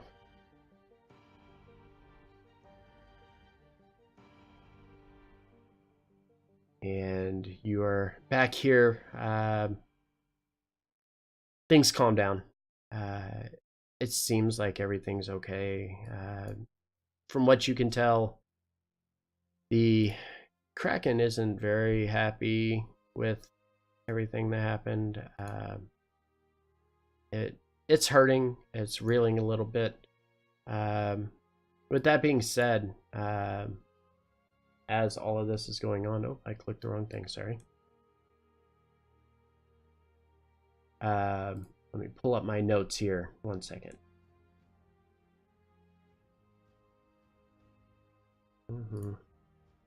All right, so the sky around you begins to clear up, and though you fought and ran off this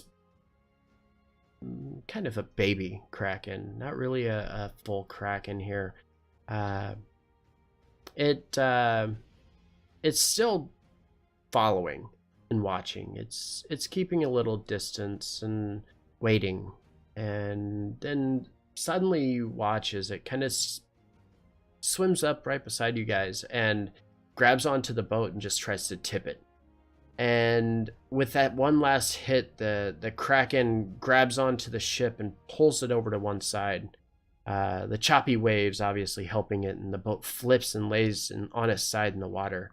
The mast cracking under the pressure of the waves, throwing wood and cloth of the sails around from the topside, where you guys finally begin to watch as the boat's getting capsized. Give me an acrobatics check, everybody, please. Acrobatics? You don't mean athletics?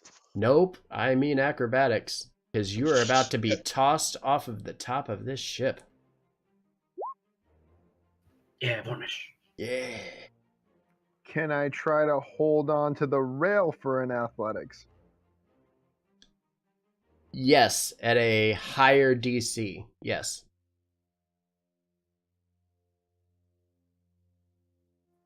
And am I still raging? Yes, you're still raging. Not a lot of time has passed since this has happened. Yeah, I'm gonna opt to do that too, to like grab onto something and hold on, because like All right. I have a better shot of doing that, honestly. Okay.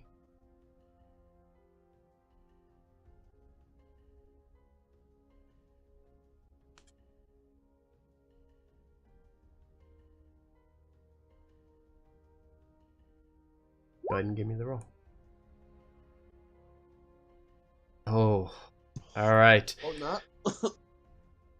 So with that, give me a Constitution saving throw, please. Belvedere. Oof. All right, so the ship is capsized. Give me 1 second here. I need to copy some tokens before I continue. Going to put you guys together here so I can copy. All right.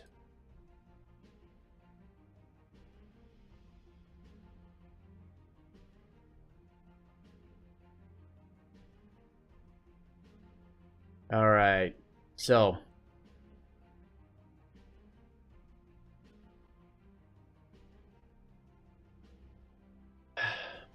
you're swept ashore, laying upon pieces of wood planks, and unfortunately, Belvedere, who wasn't able to maintain his grip, alongside with the captain and one member of the crew, is somewhat motionless on the southwest corner of the beach shores here,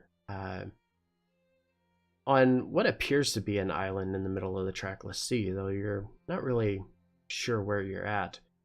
A few moments later, the rest of the party starts to come to, coughing and gasping and, you know, trying to get themselves back together again. You glance around, clearing the salt water from your eyes, and you see several guards and other individuals who have rushed down to come to your aid. As everybody starts to come to their feet, they notice that Belvedere has finally breached the surface tension of the water. Everybody rushes over to his body, lying over to the side here. So would I though? Because I'm wearing freaking chainmail. Well, you're on pieces and parts of a boat that would sweep ashore with the waves. Belvedere, both unconscious and unbreathing. What would you guys like to do? So I see my can I companion and I do, run. like a medicine check to try to like resuscitate him? Like, can I run over and like dash over? I guess. If Yeah, it's I mean, like, order. No, you are not in combat right now, so you can do any movements and stuff freely.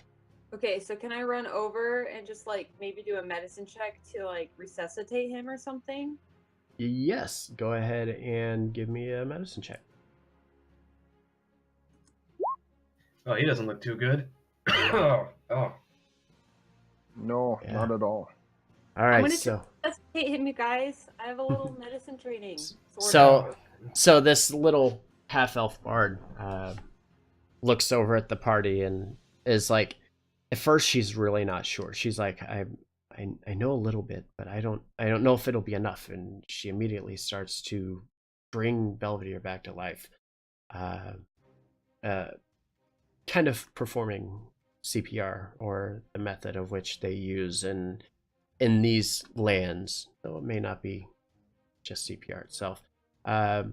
Fortunately, a few moments pass and she's able to, keep trying, and then suddenly Belvedere springs back to life, coughing and choking on the water that has filled his mouth and his throat. The ordeal leaving all of you pretty weakened, however, and with a little time, you're pretty certain that you'll be able to recover from this. Is there anything you guys would like to do right now? I would like to rest. Okay. That would be a good idea. I'm with you. Okay. Yeah, honestly, Slavomir, he takes a look at those rocks over there, and it looks like a good spot to lay his back down and take a long pause as well. Alrighty. So, as you guys are discussing amongst yourselves what you're gonna do, this commoner over here at the side notices something floating in the water and yells to you guys and says, "Hey, is this yours? Is what ours? This item that I found. Is it yours?" Can I look at it? Yeah, can you we can see it? you can go over and greet this person who is now holding something fairly. It's fairly decent size. So is it like over here? Can I be The commoner down here by the water here. Oh. Yep. So as you walk up, she turns to you guys and says, "Is this yours?" and hands you this small, like a medium to small little box. And as you open this box, inside of it, you find 50 gold pieces, 27 silver pieces, 2 rupees worth 10 gold each, and a pair of bracers. Who is actually Vormash? Give me an Arcana check, please. Got it.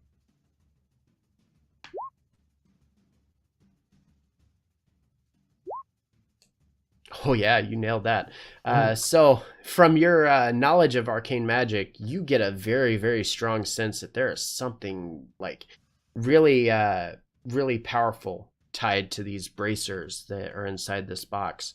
And you take them out and you start to look them over a little bit. And as you're looking at them, let me pull this up for you guys.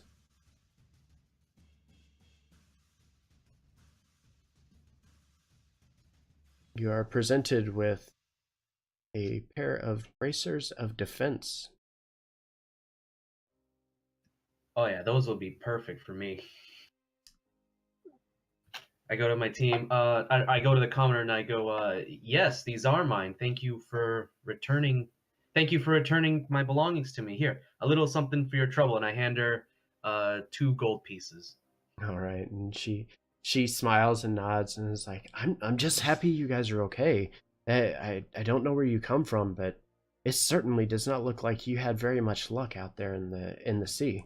It was no fun, but you know, I almost thought my stuff here was a goner. But again, you know, thank the gods that that my stuff has been returned to me. And As he's Give doing that, me- let me go ahead and do a perception check to see if Give- he's bullshitting. Yeah, I was gonna say, give me a deception check, please, Vormash.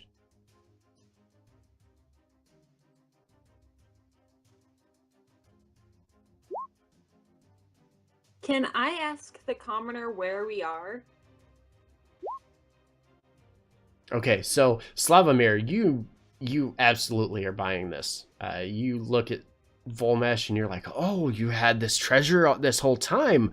Oh, it could have been so helpful to us. Why did you not have it?" And Volmesh is just kind of grinning and like, "Yeah, shut up. It's fine. Let it go."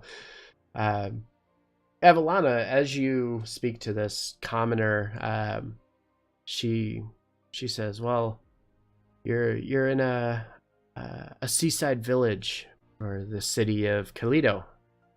Let me show you guys where you are on the map." I put on the bracers, by the way.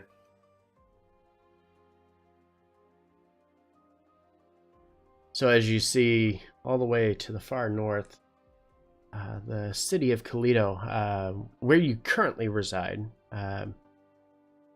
This is we're going to kind of expedite this a little bit and assume that you guys, now that you've made it to this town, you're going to rest up, you're going to take a long rest, kind of get your wits about you a bit before you continue on.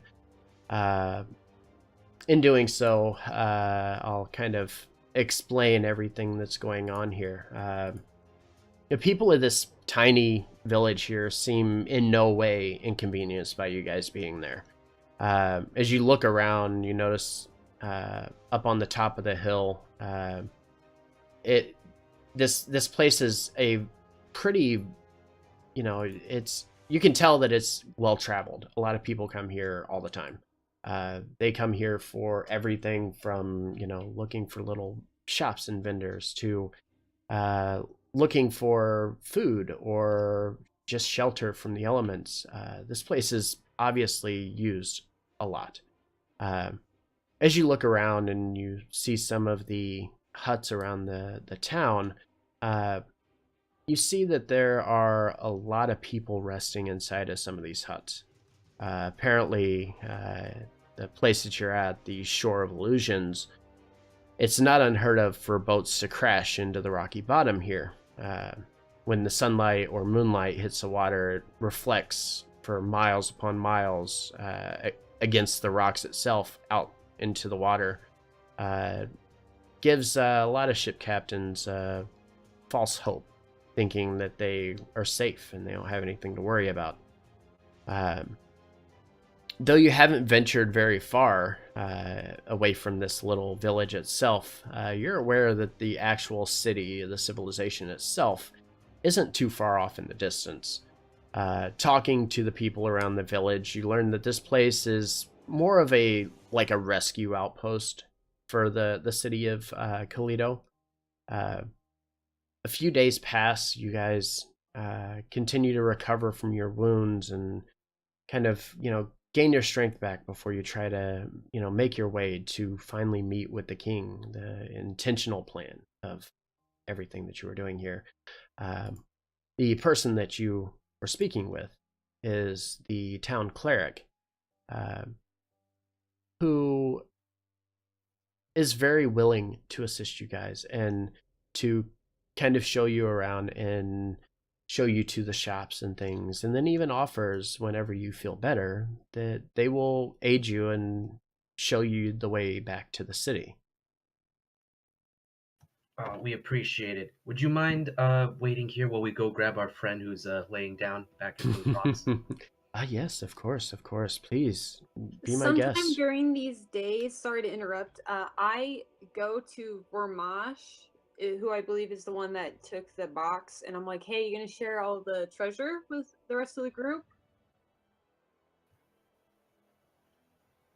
Are we walking? Are we away from the cleric at this point, as she says this? Well, sometime in the 2 days, not necessarily right now. That's something I wanted to do.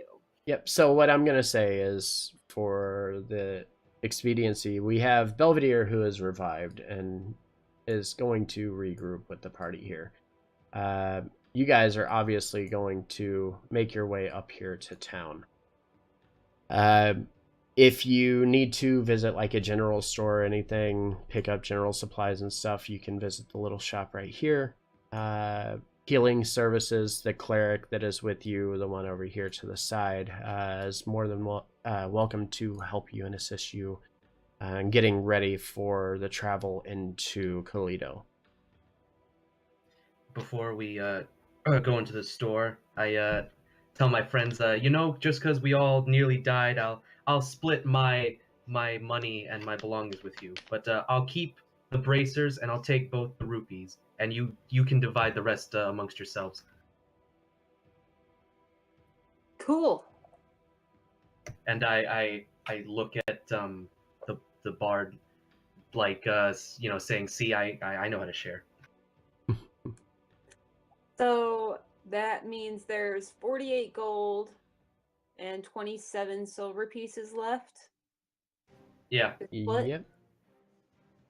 Oh no, I had 10 gold pieces to begin with because of my scholar's pack, and I took 2 out of that to give to that commoner. So the 50 Okay. is shared So by the 50. 3. Yep. So each of us. Okay, 1 second.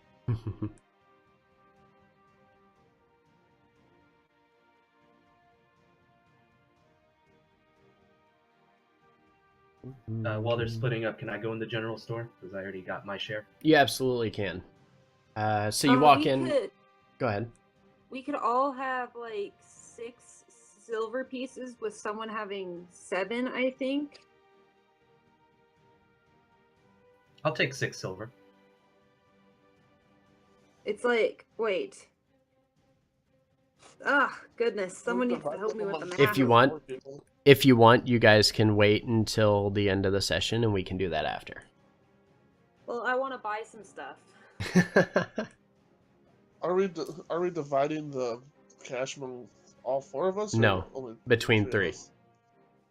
Between three, Vormash offered the gold and silver pieces to you guys. Oh, I was dividing it to the three of us. Yep. Or Nope, just to three. oh. Yep. Well, then that's 9 silver pieces for all three of us. Mm-hmm. So yeah, as you're doing this, the cleric is kind of watching, and you know she's being patient, giving you guys a chance to recover, take your time, and you know prepare for the journey. Even though the city isn't far away, she wants to make sure you guys are ready. And then for the gold pieces, it's 16 each, and then there would be 2 extra gold pieces left. I'll take the 2. Even, you know. Okay. Vormish will have the 2 pieces. All right. And then I would also join Vormash to the general store. All right. Yep, me too. All right, so everybody's kind of going to the general store here. So as you guys walk into the general store, you see it's pretty basic. They don't have a lot here. Mostly food rations, some adventuring gear, like, you know, they'll carry ropes and backpacks and bedrolls and stuff like that.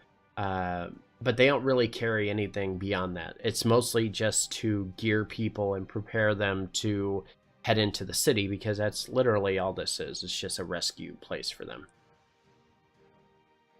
Okay, I'll turn to the cleric and I'll say, do you guys not sell health potions in this village, or have any that I could buy? The cleric looks at you, and she's like, well, no, but if you want, when we go into the city, we can stop there. There are tons of places there. The city is massive. You guys can find anything you wanted there. Actually, All right. that kind of reminds me, though. I don't know if I would have had stuff beforehand, especially after shipwrecking, is I have proficiency in herbalism kit. So I don't know if I've been able to make potions or have the stuff with me to make them necessarily. You wouldn't have the stuff to make them just yet, but you would be able to gather them from various shops along the way, especially like the larger, like the general store kind of places in the big cities. Any chance I could get stuff together in like this village? No, there wouldn't be enough supplies here really to make anything. Like I said, this is more of a it's very much just a last resort. We're here to help you kind of place. It's not a we stock everything kind of town, you know. Well, this is a weird question, but vendor, do you have a tiny bell? Tiny bell. The little girl, I say little girl because she's probably maybe 15, looks around and she's kind of scrambling and is like, no, I don't think we do. I mean, I can sell you the bell off of our table here, which is just the one to ring if there's nobody there to, you know, actually come and help. Is it a small bell? It would be considered a small bell, yes. I will take it. How much? Whatever the cost is. So if you look up the cost in D&D Beyond, you'll be able to just deduct that from your total.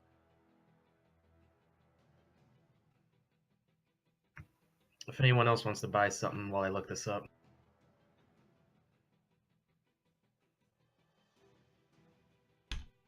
A bell is 1 gold piece. Alright, I take a gold piece from my scholar's pack and I hand it to her. Alrighty. So she kind of looking at you a little funny is like, okay, I'll give you this bell, and takes the gold piece and, you know, puts it in the coin purse that they carry. Okay. Another question. Do you have any wire? No, I'm afraid I don't, but I'm sure you could find vendors in Toledo that would be more than happy to sell you any of these kind of supplies. Okay, that'll work. Thank you. I'm finished Welcome. shopping.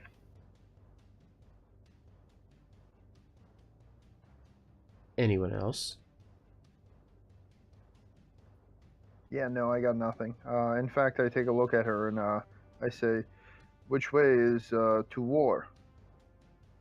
To war? We're not at war. At least not yet. Oh. We are traveling to see the king for the war. Oh, you mean to aid the king to gather his army? Oh, yes, that's quite different. Yeah, so which way to war? So she Yeah, kind of so, looks at both of you and raises her eyebrow a little bit and is like, well, you go south past Toledo and you'll make your way to Stormhome Keep. That's where the king usually is. All right, so that way to war. Got it.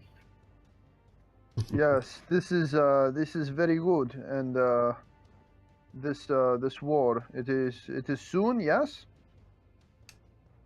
She again, you just asked a girl who didn't realize they were at war when they're going to war. Well, I turn to him and I go, well, I don't think there's a set like time, you know. I think it just like, sort of happens. Ah, so be it. South. You have a lovely shop. Thank you. Thanks for the bell. All right, and then with that, you guys step out. Avalana or Belvedere, you guys have anything you want to do before we take you guys to Toledo? I ask how long the trip is Oh, it's to the King's area. to the king. Yeah. So, she looks and she thinks for a bit, and she's like, "Well, it's at least a couple days travel by foot, to go and see King Stormhold. But you can go to Toledo, and they have plenty of horse-drawn carriages and things that you could probably take, and it may expedite your trip a little bit." Okay. Yep. Thank you for your answers to our questions. And that's it for me. Yes, it is interesting. I will also go to Toledo. Okay. And Belvedere, anything from you? Assuming we have enough supplies to make the trip to the city. Then. Oh yeah, the city's only like an hour or two walk away. It's not long. You're literally on the coast, and the city is directly behind it.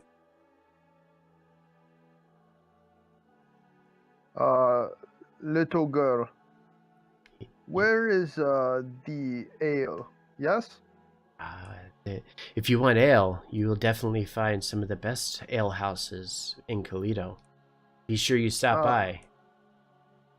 Very good. And the road to this Toledo?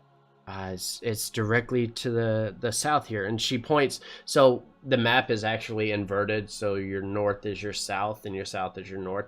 Got it. That makes a lot more sense. Yeah, so you're going to head kind of, let me pull up the map. You guys can kind of figure it out, but yeah, you're going to head to the south from there and go into the town, and the town's map as well is also flipped, so just so you're aware of that. And I start walking. And hey, wait for us. All right. So as you guys leave, the cleric joins you and accompanies you on your way out to the city. I'm going to move everybody over here.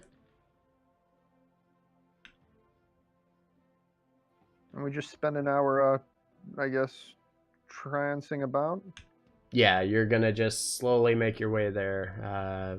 It's just a nice, easy walk, let you rest and everything. Like I said, you've been resting for a few days now, preparing. The party is the little map marker down here. Let me make sure you guys can move it. Who would like to be in charge of moving the token? I'll take it.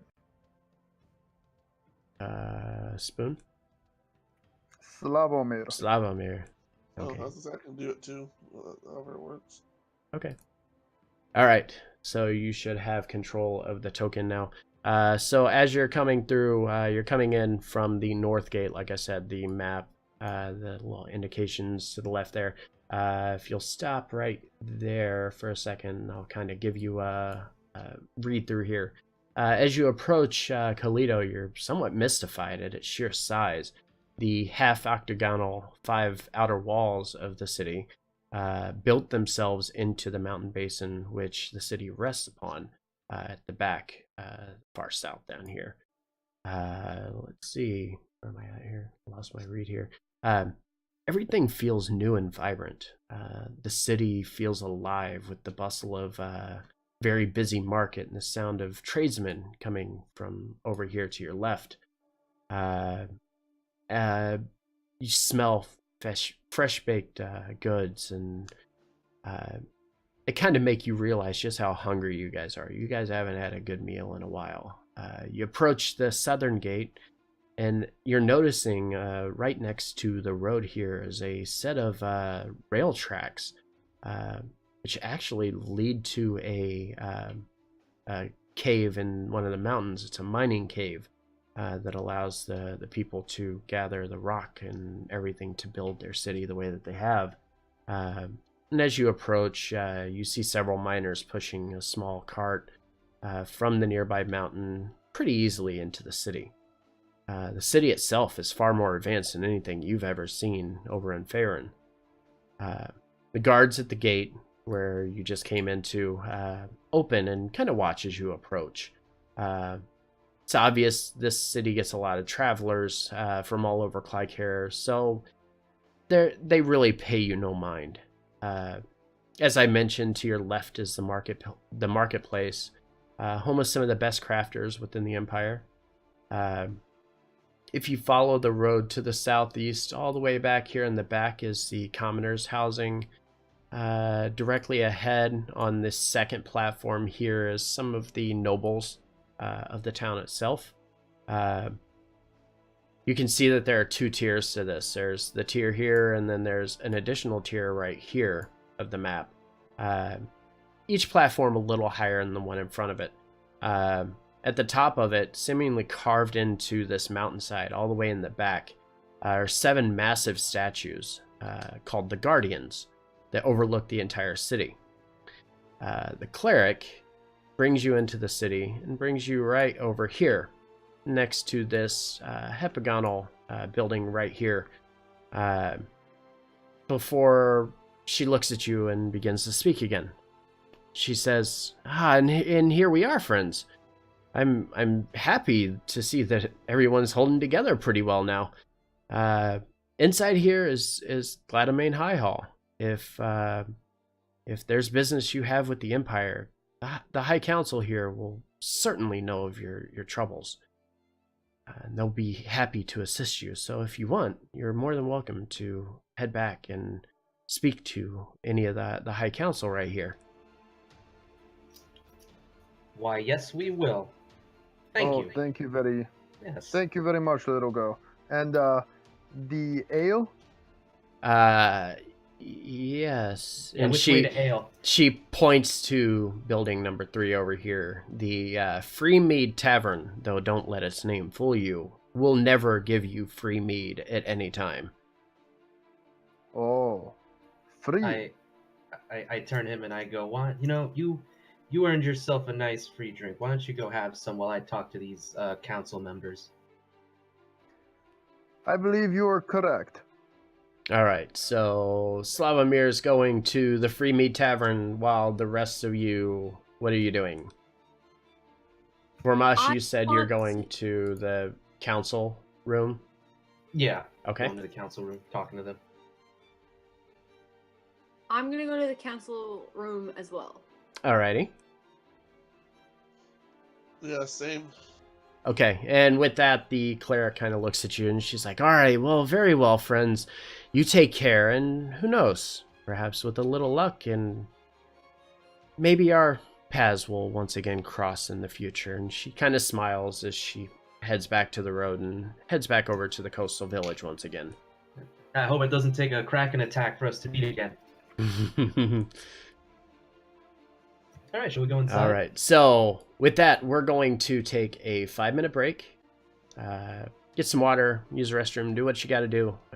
We will come back and we will finish the last 45 minutes of our session for the night. All right. All right. All right. Be back in just a minute, guys. Thank you for tuning in. Very much appreciate having all of you here. So far, so good.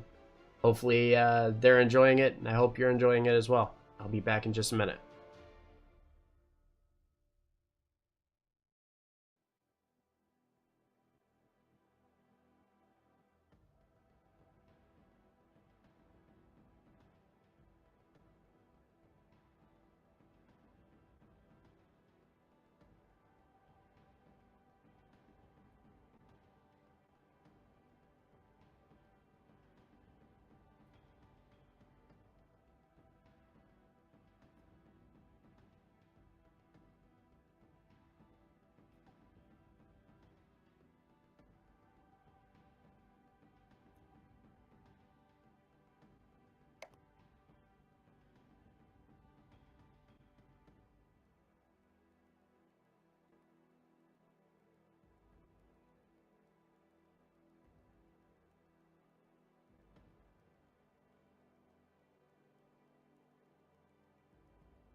All right, we are almost ready to get back to it. We lost one of our players here. I would like for them to rejoin before I continue. So once they get back, we will jump right back into it and hopefully wrap up our session here for tonight.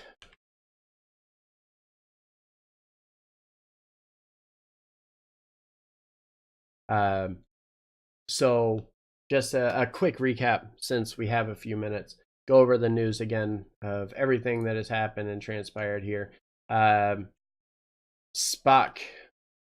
thank you very much for the follow. I very much appreciate it. We also had, let me pull up the other name here. Paradise Alive, thank you for the follow earlier today. Again, appreciate it very much. Don't forget D&D Sunday and Monday, 7:30 Eastern. The new Civil War Alliance game is on the 3rd. The Civil War Empire game, the next one for this group, is on February 7th. And then the new start times possible coming for the Civil War games. That way that we can match the 7:30 across all of the games. It would be nice to kind of have that. And then I do have a partner who's wanting to join and help stream on some of the off days. So that'll be pretty fun. And then again, let us know if there's anything that you guys see and you want to add to our discussion in any way, or help us to make the stream better. Just let us know. Send me a message here on Twitch. I'd be happy to hear from you.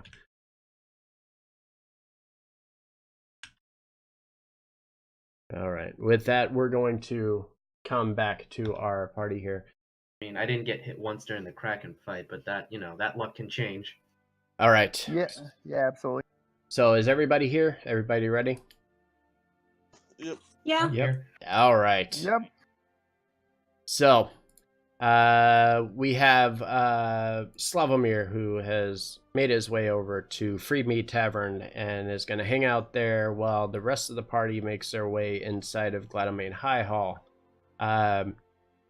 The 20-foot tall door that you see in front of you pulls apart pretty easily, but you open it slowly to not bring attention to yourselves, allowing entry into this single chamber facility here. Directly ahead, a large podium of sorts, carved out of smooth glimmering stone, with 5 chairs, decorated with a similar stone on the outside, facing your direction. Seated amongst the chairs sit 4 female high elves. 4 female elves, not high elves. Flanking the left and right of the podium, dressed in a very elegant strapless dress made of fine blue silk and golden trim work. The middle chair on the podium remains empty. As you begin to approach, you watch as a tall, slender, blonde-haired high elf stands to greet you as you're walking forward. One sec. As a scholar, would I know how council meetings work? Yeah, you should have a basic familiarity with it. So as you're approaching this very tall high elf stands and looks down on your position and kind of grins as you walk in and says, "Welcome, travelers. I hear you've had quite the adventure traveling to our island. As I understand it, you were traveling to Clycair when your ship was attacked? Do I understand correctly that you fought off a kraken in the middle of the trackless sea?" Oh yes, it was quite the horrific event.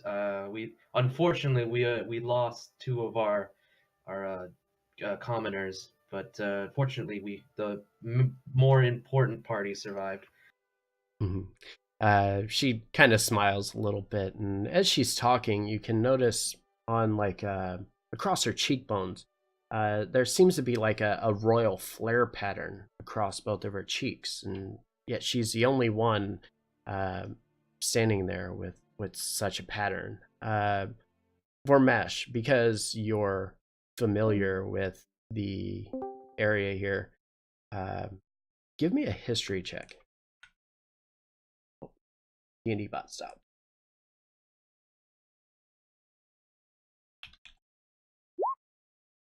Boom! I'm a smart boy.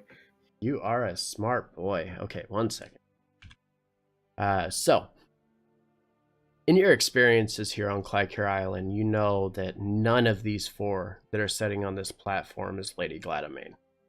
But instead, it appears that they're all of her children. You know that the Gladamain to be a matriarchal society. So, thus the brothers of this one particular high elf, which I'll show you now, Mariel. You know that her brothers are kind of considered commoners amongst the Gladamain people. Whoops. She looks at you and says, "Oh, forgive me, my guests. Where are my manners? My name is Mariel. I'm the eldest of the Gladamain family and the current overseer of Kalido. These are my sisters, and together we make the Gladamain High Council. To my right is Ashkala Gladamain, another high elf. You look at her, and she's not quite as tall as Mariel. Dark black hair, the color of a midnight sky over the island, and her eyes very dark blue that offset the color of the dress itself. On the other side of the empty chair in the middle is Gilly Gladamain. She is half drow heritage, sporting very long pointed ears, kind of like her siblings, but a very dark blue hair and grayish blue skin tone. Her eyes almost complete black. And then beside her is Amriel, the younger sister of the group. Amriel appears to be of half-elf origins as well, but her features favoring that of the Wood Elves.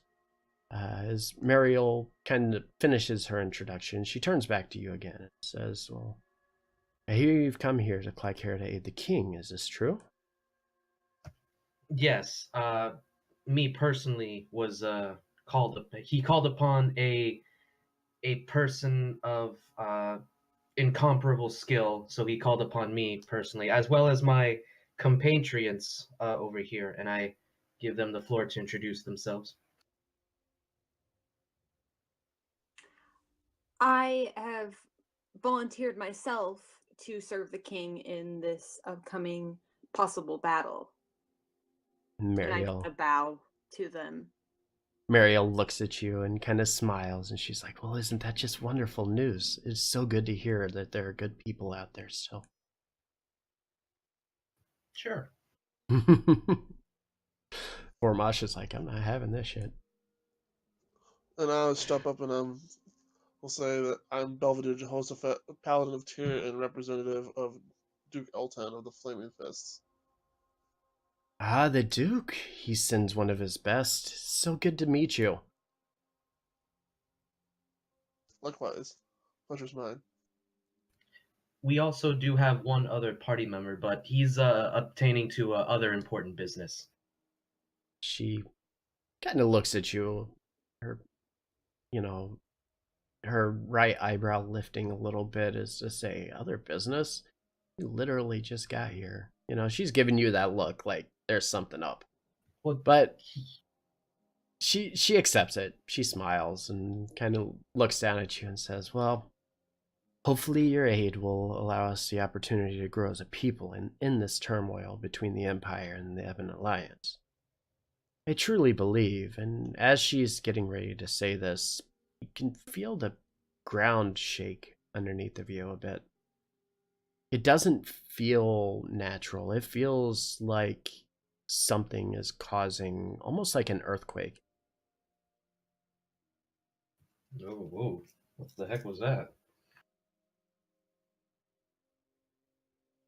And Mariel kind of looks around and checks with her sisters, and each of them stand and they quickly ignore you and rush right past and frantically rush to the front door to glance around the city, to take a look and see if they see anything out of place. I whisper rude to the bard. I elbow him. Well, it was. What are you guys doing? I'm gonna follow right after them. I'll follow as well. All right, so Yeah. you guys head outside, and as you watch Mariel quickly push the door open and head right outside of the high hall here, and she looks around and she's not seeing anything, and then you see the youngest one, Amriel, she's looking, and then suddenly her eyes just like explode and they're huge, and she's like terrified and immediately turns away and starts to run. As you look at the top, up by map marker 7, way up here at the holy shrine, you see what appears to be a very large apparition has appeared over the shrine, located right in front of the 7 guardians there. The apparition looks around, looks back at the guardians, then looks back over, and in a language that nobody is familiar with here, says a few words and stops.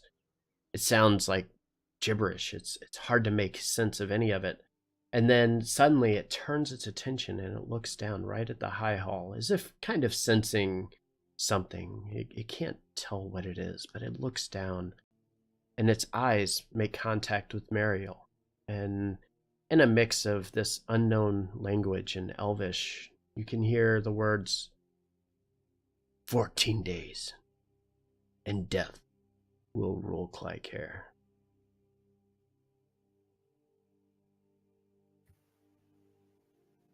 So is it Okay. English? It is part Elvish. What it is saying, so the part that you understood is in Elvish. Okay, so the part I understood is 14 days and like death. 14 days, death will rule Clycair. Clycair is the name of the island that you are currently on. I know Elvish as well, so I Yes. heard that too. By the way, this thing isn't speaking primordial, is it? It is not. Oh well. I assume it's not any of the common languages because I like literally know pretty much all of them. So I know some Dwarvish, Elvish, Common, Halfling, and Gnome. Okay, so with that, Mariel, who's just like her younger sister, is kind of in awe at this vision of a large apparition up at the top of the hill. She looks to you guys and in a very soft voice begins to speak and places her hand on Belvedere's shoulder and says, "Well, adventurers, it appears that your help may be needed a little sooner than we could have imagined." Can I go run and get Salvamir? Slavomir, yes, you can go and grab him from the Freemead Tavern directly to the west of where you're at.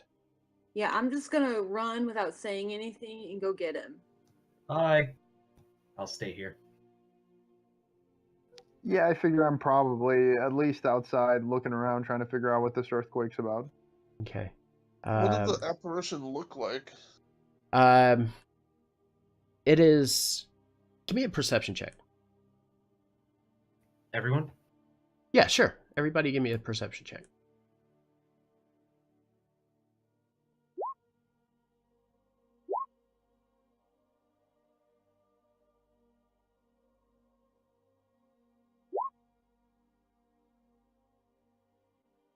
So Slavomir would see nothing at this point because he is still inside of the building.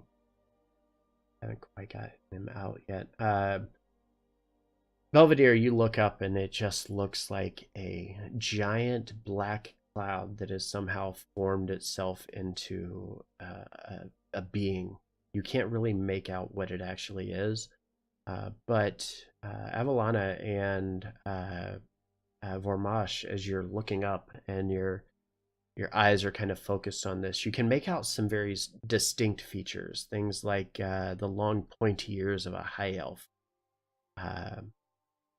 Though the facial features and stuff like that, it's really hard to make out because again, it's basically just a moving cloud of just blackness. There are very few really telling features aside from the high elf ears. It appears elvish of some kind. Does anyone know anything about that? I'll just be like, who are what in the nine hells is that? Kill it with magic.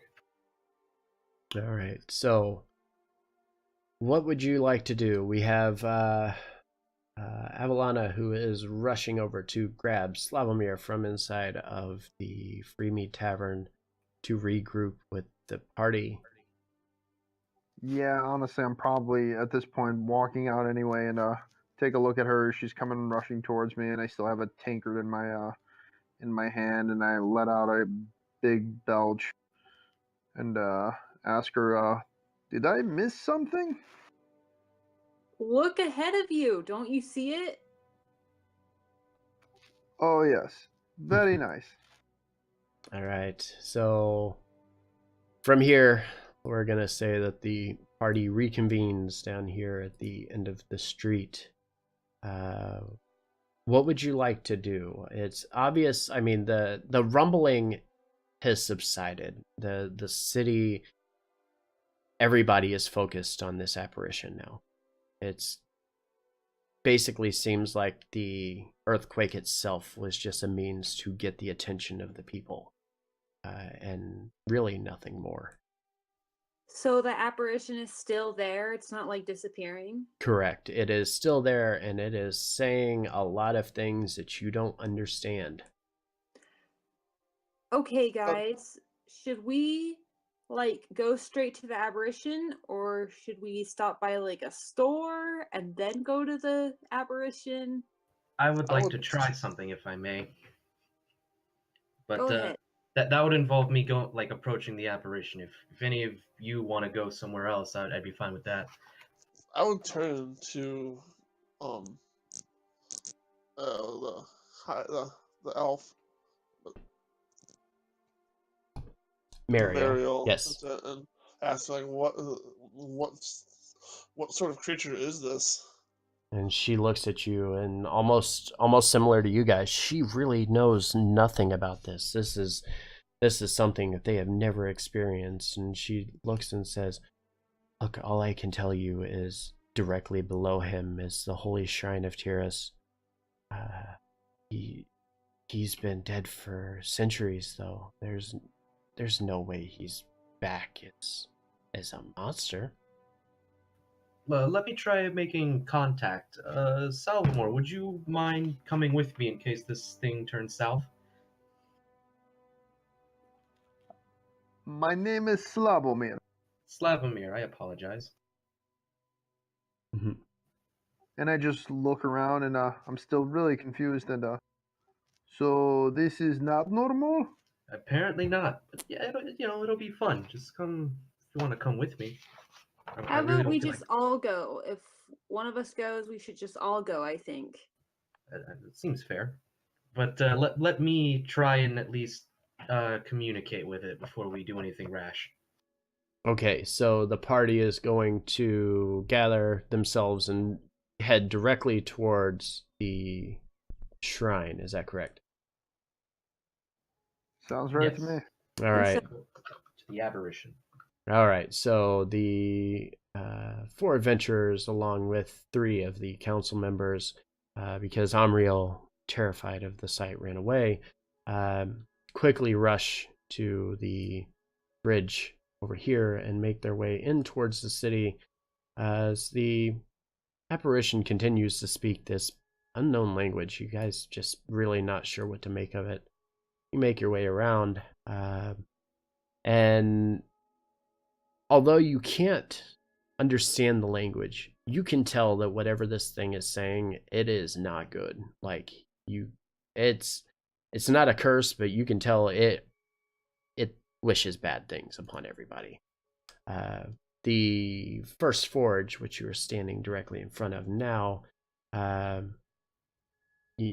as you pass by there, you see a couple of people look like commoners that rush out and immediately terrified and rush back inside their building. And you go through the guard tower, and as you come through, Mariel quickly motions to the guards as you go through, and having them come to her aid and follow her. And as you're a few hundred feet from the building, come up and you stop before you get to the entryway, and you are now looking up at an apparition that's probably 20 or 30 feet tall.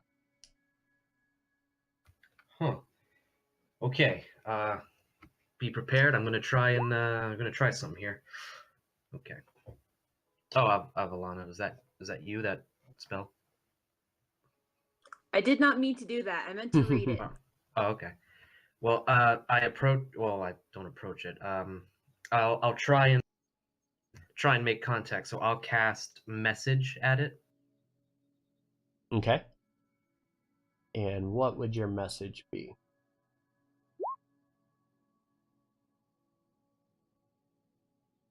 Right there. So I point my finger towards it and I whispered a message. The target, and only the target, hears the message and replies in a whisper that only I can hear. So I point at it and I cast the message. I tell it, who are you and why are you here?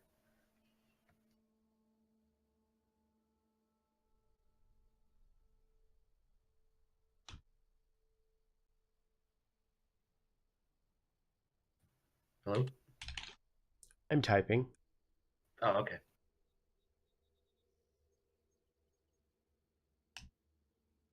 And I just look at Evelyn and I ask, what is he doing? He's casting a spell.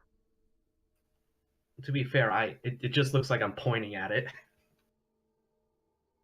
But I cast spells too, so I figure. Yeah. I mean, but there is a vocal concept to it, or a component to it. So as you're casting this and you're pointing at it and you're holding this piece of copper wire that you're supposed to have, and as you're holding it and you pointing in the direction and you're saying the words, everybody can kind of make out that you're trying to talk to this thing. Okay. Can I ask it anything else, or was that the spell? That is you get one question. Okay. Can I try to do identify as well, where I like kind of walk into the shadow and try to identify what it is? The apparition itself is directly over top of this large shrine. The shrine itself is... It's not like touching the ground? Oh, no. The shrine itself is probably a good 15, 20 feet tall. Maybe more. It's made so that when you walk in at first, it's just a holding a place of like almost like for religion, where they can come and treat it as a holy place. Though the people here don't really look to religion, but they look to their previous followers as if they're gods. Does it look like I can climb the shrine? You could try, but it wouldn't really help you much. So I can't climb on top of it to touch the shadow? You would have to give me like 3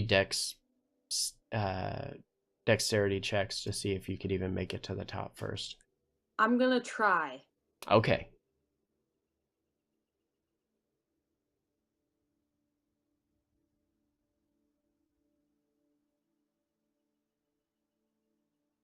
Checks or saves? Do a check.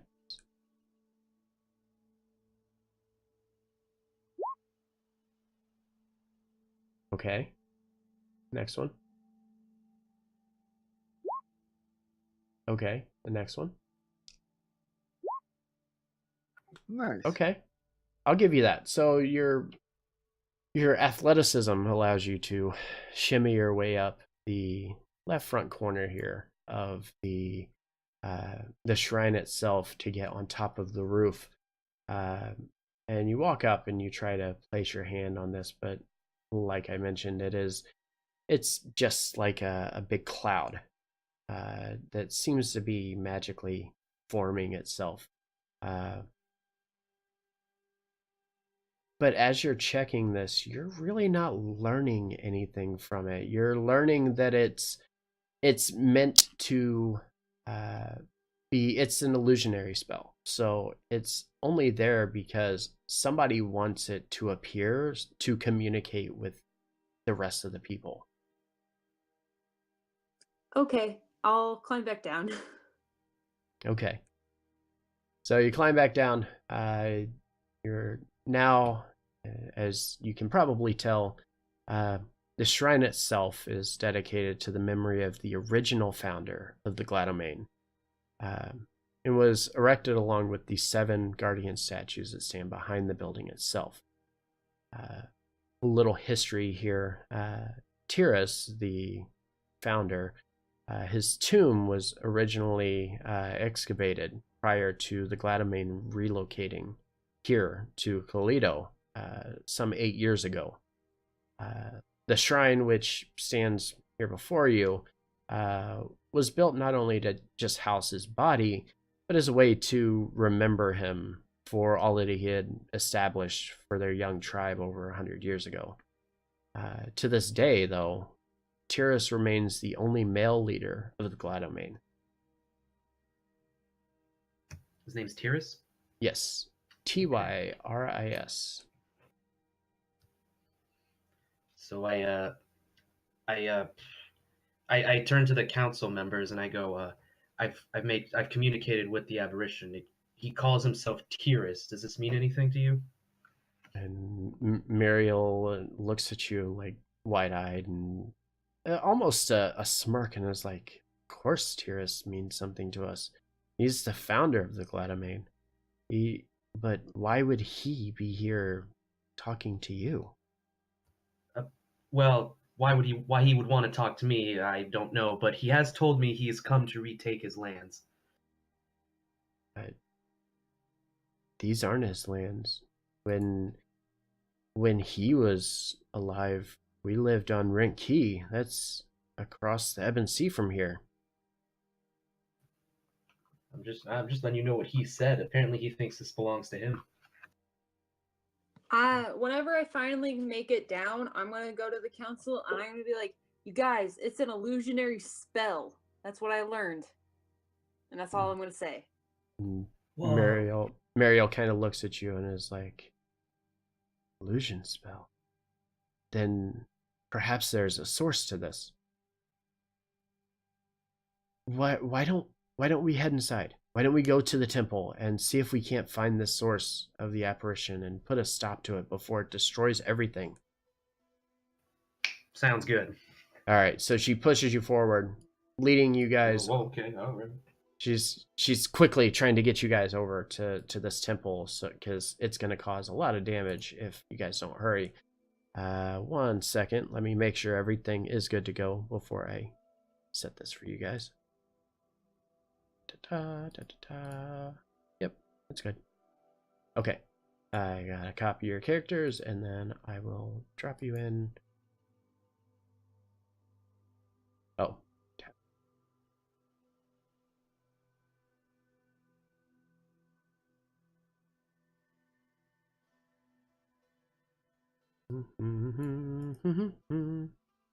okay, I got you. So I'm gonna drop you in here, and I'm going to use, because I didn't create a token for her, I'm going to drop her in right here. Okay, so gotta switch your map. Hold on a second. All right.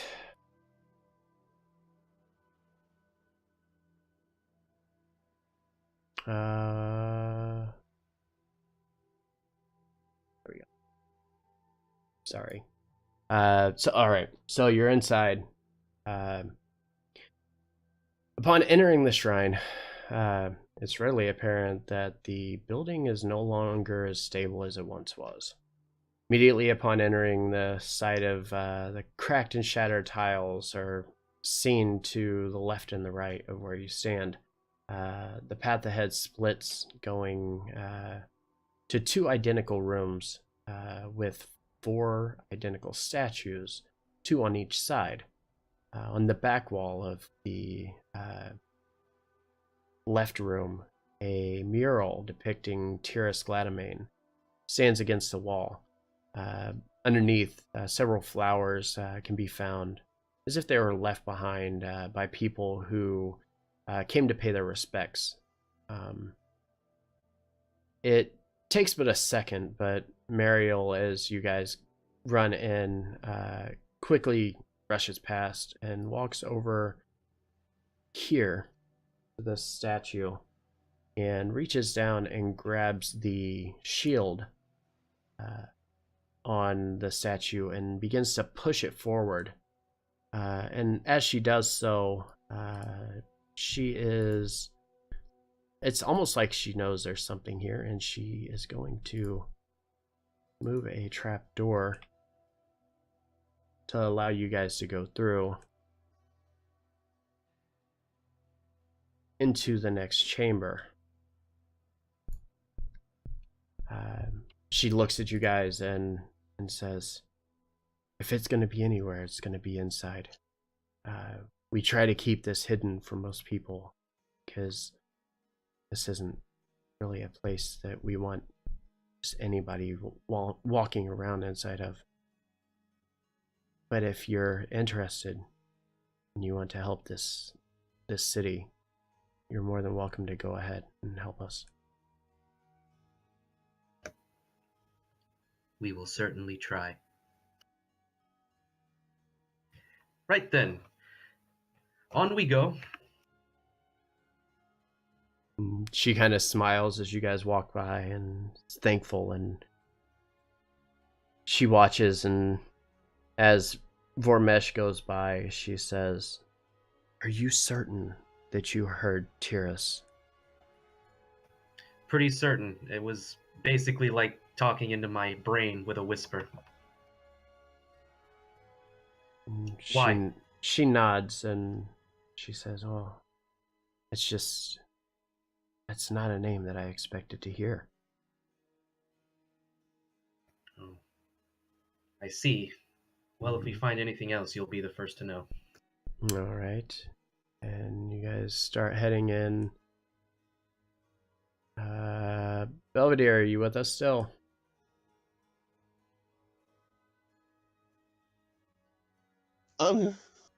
Yeah? All right. So you're going to join the rest of the group up ahead? Yep. All right.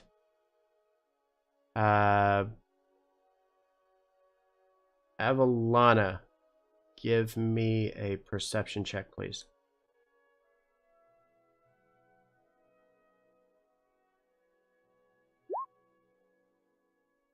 So you're looking around this room that you guys have entered into.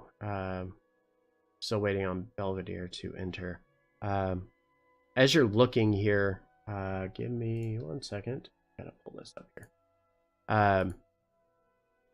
The party itself finds that you're in a 20 by 20 foot square room. The floor ahead's cracked and shattered, like the room you just entered in from. On the left, a single ornate stone door, decorated in a pattern very similar to that you found on Mariel's cheeks. The right of the chamber, a second ornate stone door also resides. This one a little simpler in design. I'm going to move you into here because you need to be in here. Oh, sorry. I didn't realize that. My bad. As you go in, up ahead. as you go in, Mariel quickly shouts ahead and tells the party to press forward, and she's going to protect the door as sounds of screams and other things alerts you from back over where you came in. And as you turn and look, several undead creatures come towards them, and she does not want them to interfere. So, closing the trapdoor off here, she goes to guard and defend the rest of this with the guards. The perception check. Okay. So as you were looking, you notice that things just don't feel right about this room. There seems to be something off, and you can't tell what it is.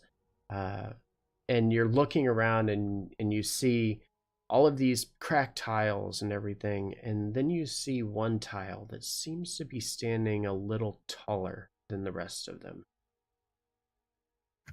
Can I make an investigation? You absolutely can. All right.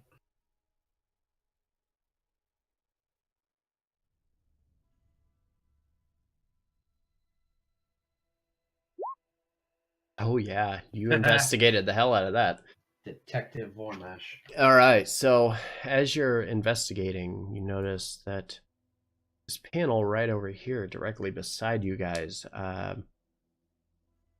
as I mentioned, it stands a little taller. And as you get a little closer and you look at it and you give it a real good look, you're able to tell that this has a similar locking mechanism to that which the shield had in the previous room. That would perhaps unlock a door. Can I try to use it to unlock a door? You can do whatever you want. I'm gonna unlock it.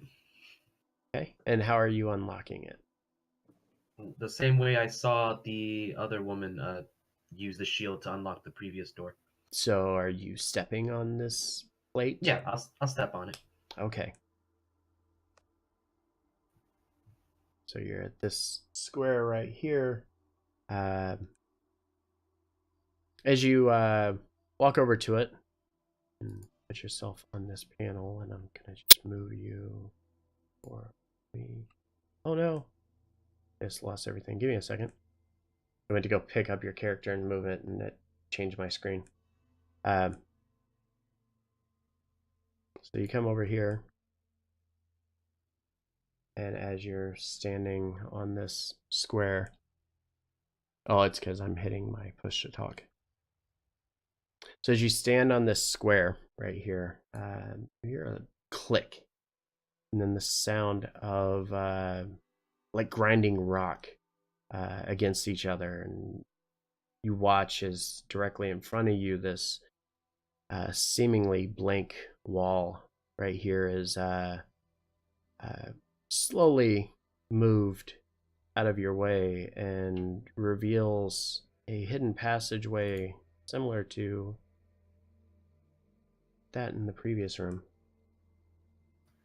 I found something. Seems to be a secret doorway. Someone want to take point? I will go. Proud of you. Okay, so as Slavomir enters, the area itself is super cramped. It's hard to get in. I mean, it's narrow and short. I mean, we're talking Slavomir is supposed to be almost 7 foot tall, and this thing's maybe 5 foot. Slavomir's kind of cramped to get in here. And he walks in, and let me get my shrine or my thing here. As you enter into this crawl space, find yourself in a very small club-shaped room with a podium sitting at the far corner of the room. The podium, made of marble and iron, stands roughly 4 foot tall and is decorated with 12 skulls and a faintly glowing orb sitting on top of it. What do you see in there? I do not know. It looks like maybe a shrine. I'm gonna go ahead and poke at it with one of my javelins. Okay. You walk over to this shrine. What are you poking? The orb? Yeah, I'll do that as my investigation. Okay, so you walk over with your little javelin here, and as you poke up against it, it doesn't do anything. The tip of the metal tip of the javelin that you're hitting it with, you just hear a tink tink every time that it touches up against the orb, but nothing happens. Okay, so like the orb is solidly placed on there? Yes, it's built into the shrine. Alright, in that case, let me try to shimmy the orb out. Okay. So you reach forward and you're gonna place your hands on it and try to rotate it off? Whichever makes more sense. I was thinking I was going to use the javelin as leverage. Okay. Unfortunately, it's not gonna budge. It will go nowhere if you try to shimmy this thing off. I think it's broken. What are you Oh. talking about? What is it? Yeah, what's in there? It's maybe a big jewel, an orb, and then lots of skeleton. You sound like you need help in there. Someone Maybe want to you go? should get out and let one of us go in and see. Yeah. Suit yourself. All right. Who wants to go in now? I'll go in and I'll see if I can cast Identify, because as a ritual, I can cast it however many times I want, right? That's correct. Well, you can perform the 10-minute ritual to do identify on the orb. The party will be doing other things in that meantime. Yeah, so you guys can go ahead and I'm going to cast a ritual on it to see if it's magical or not. Okay. Have Right, fun. guys? Okay. So that's what I'm doing for 10 minutes. Okay. Oh, hold on, sorry.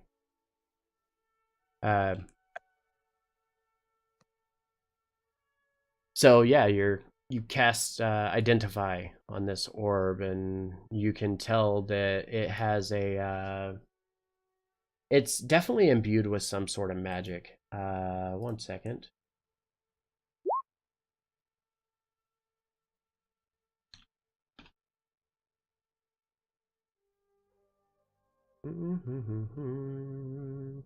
Looking up the spell.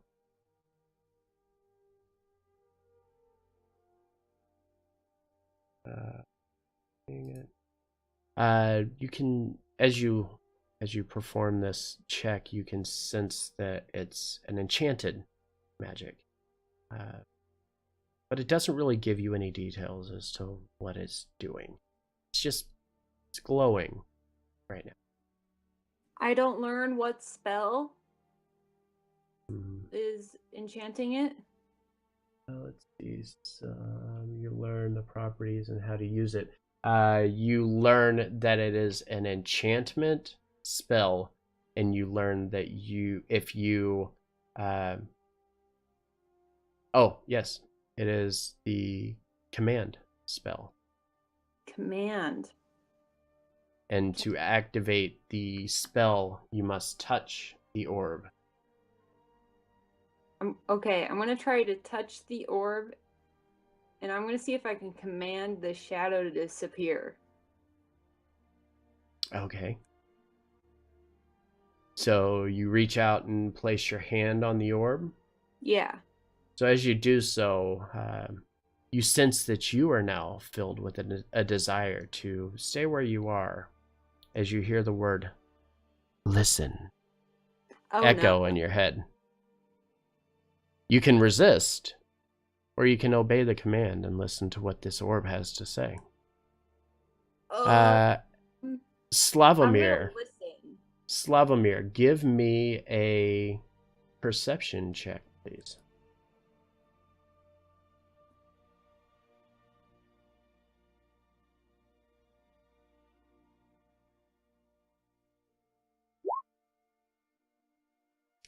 Okay, so as Avalana's in here and she places her hand on this orb, you're making your way through, and you slowly start to make your way over to the antechamber. And in the middle of the antechamber is a mural on the right wall. The mural itself is a sculpture of a man, presumably Tyrus, his head down and his hands resting upon the hilt of his greatsword, which he's pointed at the ground below him. Surrounding him, what appears to be water elementals, one on each side, and much smaller, but directly behind him, the 7 guardians. At the bottom of the mural, the following text is written. Give me a second.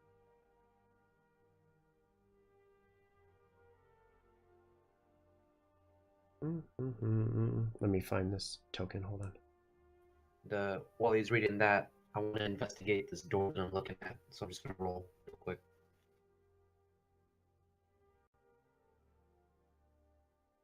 Okay, it should be in your journal.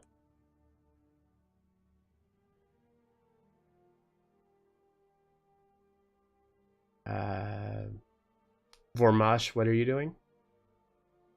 While he's reading that, I'm investigating this door or this wall that I see in front of me. This one over here? Yeah. Okay, that wall is a pretty standard wall with a finely carved, ornate door made out of stone. It looks pretty heavy. The 2 torches flanking each side of it appear to be lit by magic, like you would expect if they're going to be in a dungeon for a long duration of time. All right, so I can I still investigate it? Yeah, you can investigate the door. What are you investigating for? To see if it's like if it can be opened somehow, if it's connected to something that opens it. Okay.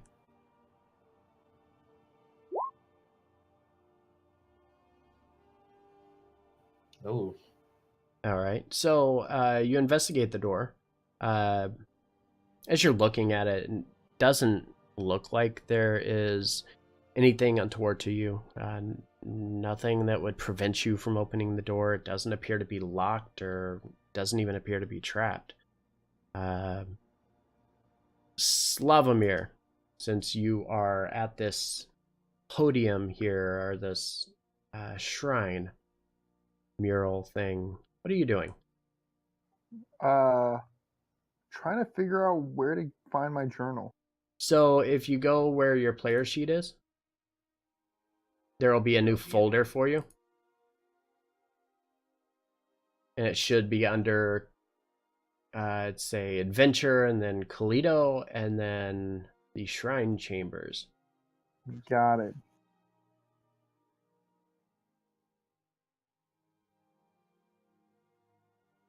So, Avalana, you are keeping your hand on this, and you are going to listen, correct? Yes. Belvedere, what are you doing?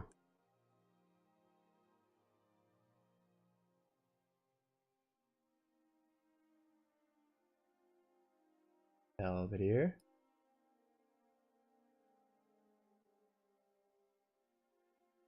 Okay, we're gonna say he's just hanging out there. Perfect. So I'm not very smart. So I'm just trying to make the words out slowly but surely. Revered Titus, let our hearts be kind. And by the way, I'm doing this loud enough to where, like, I want them to hear me because I'm not really sure what I'm reading. Let our hearts be kind and our swords strong. I go over to him. Pass judgment upon us so that we may walk within the light of Shrine Blessed Plains. What you reading there? And I know. as he says the words "pass judgment," which were glowing on this little shrine here, you hear another click, similar to that of the previous chamber, and suddenly another door opens, leading to another small hallway. I don't know. I think it was gibberish. Well, gibberish or not, I think it's my turn to go down secret corridors. You good with staying here by yourself? I can follow, or I stay here. No matter. All right. If I run into trouble, I'll yell real loud. Okay, you just scream like you did on boat. You know what? I did scream a lot. He is not. Warmish has never done anything like that, so he would have screamed. All right, I'm in. What do I see? All right, so as you hear and see the doorway open, and you notice this tiny secret passage, very similar to the one in the previous room here. As you reach the end of the hallway, you find a second podium, very similar to that Evelana finds herself in front of. The 12 skulls and a oh, hold on, sorry, I moved the map. The same 12 skulls and an orb on the top of it. Give me a perception check though, as you get closer to the shrine here.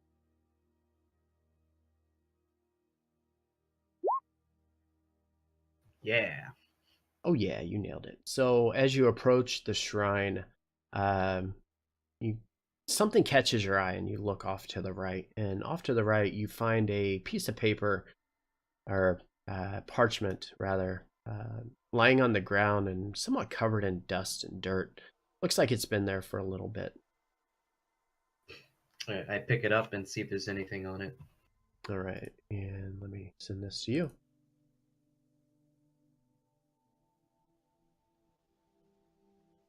Daniel, right? Yes. Yep.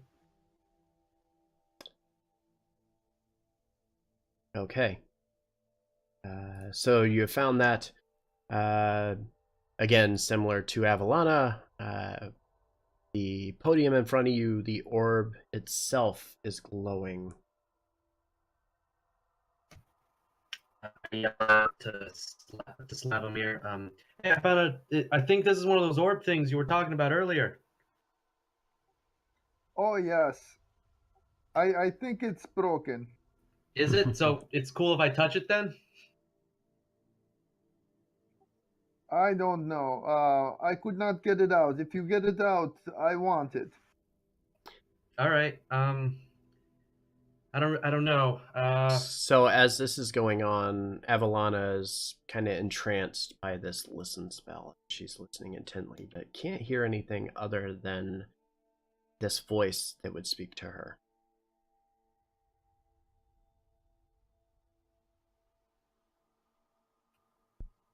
Well, I mean, if I touch it, you'll help me though, right?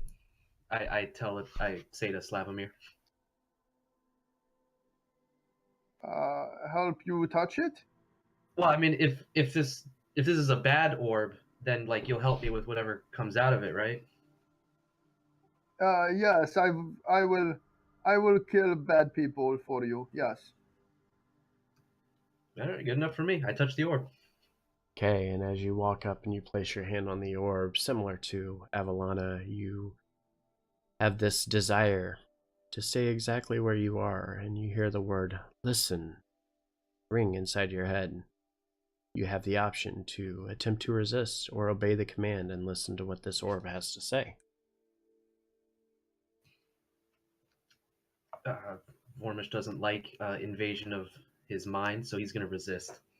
Okay, give me a, let's see, give me a Constitution saving throw. So to be clear, I'm not hearing anything so far. I just You- heard the command and then I'm just standing there. Yes, because what they're doing is aside from you. You don't hear anything. It's almost like everything in this chamber is isolated by itself. Like you can't No, hear I mean my anything. listen command isn't telling me anything. It will. I'm just waiting for him to catch up. Oh, okay. That's all. Does a 14 save me? Unfortunately, it does not. The DC is a 15. Wow. So, despite your better efforts, you are now compelled to listen to this story. Avalana, you are told this. It's the voice similar to that of the apparition that you saw outside. You can hear it in your head, only in your head. It doesn't feel like anybody else would ever be able to sense this is going on. And it says, I've waited years, toiled away in silence, longing to make my return. You see, I've waited far too long. I watched as this man they called the Storm King allowed his volatile ego the opportunity to best him. And yet, I waited. I watched as he ordered the Peridras family to be executed. And still I waited. I've watched him destroy families and eliminate tribes. But I waited. I waited until you showed up. You wish to bring peace and order to all of this. Yet you know nothing of which you intervene. You are a pawn, and like most pawns, you will die at the hands of someone far greater for reasons you cannot justify. You will not interfere in my plans. And with that, the power of the orb goes away, and it releases a spell, and you come back to again. Okay, I'm gonna go run and try to find anyone in my group. For Mesh, a similar voice Ew. fills your ears, and it says, once I returned to the Isles, I had to find some place to start gaining my strength back. I started by seeking the Shrine of Natar. The fools who built it tucked it away on this god's forsaken island. I searched, though in secret, for knowledge of Natar's existence. My searching led to an old cult, and they showed me where I had gone wrong. They had the missing piece of the puzzle, all along. I wasn't searching for acceptance, nor answers. I searched for death, death by my hands. Perchance, through a bit of divine intervention, I shall quantify this bloodlust, and the world will kneel as I become their new god. And similar to Avalana, your orb, the glowing dissipates and it releases you, and you stop for a second, kind of catch your breath. What would you guys like to do?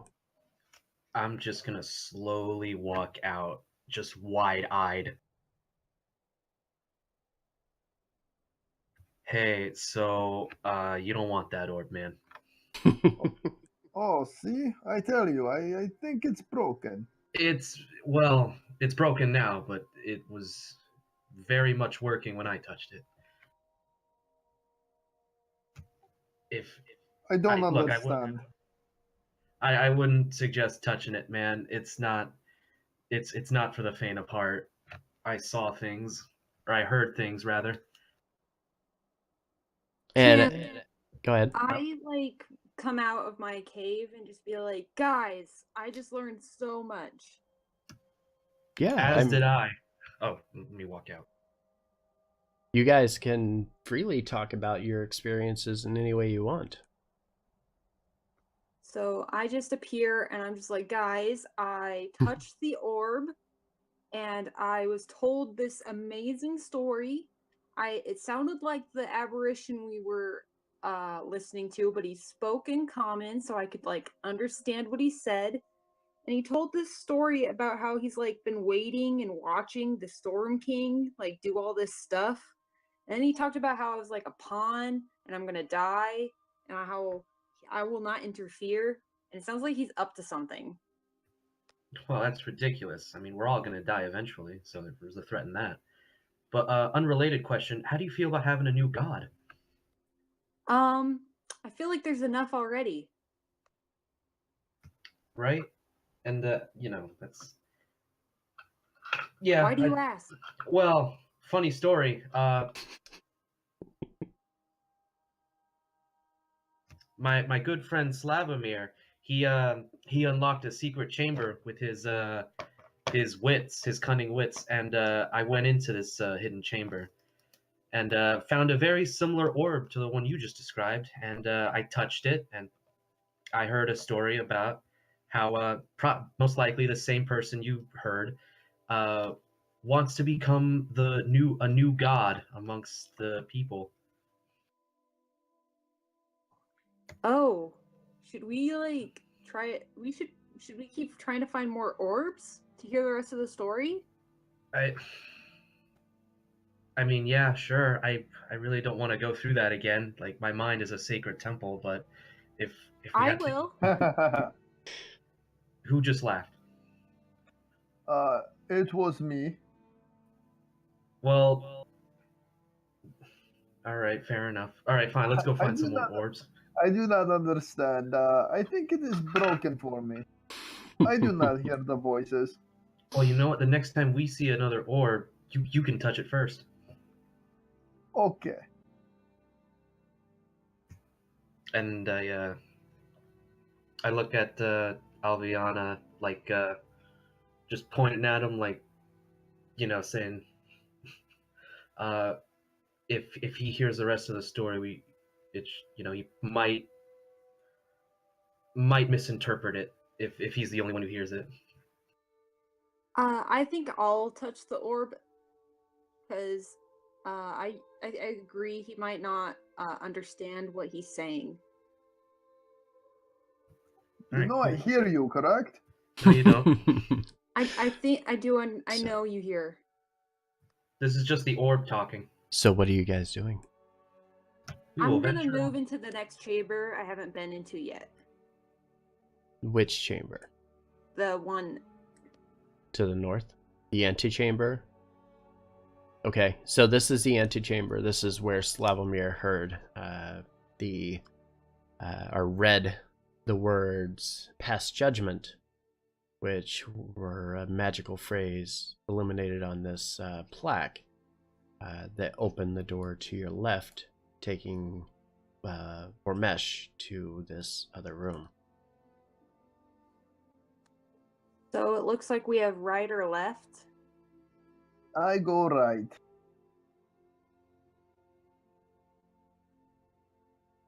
I'm gonna stick back here so I can look at that piece of paper I found. And have you guys gotta find it.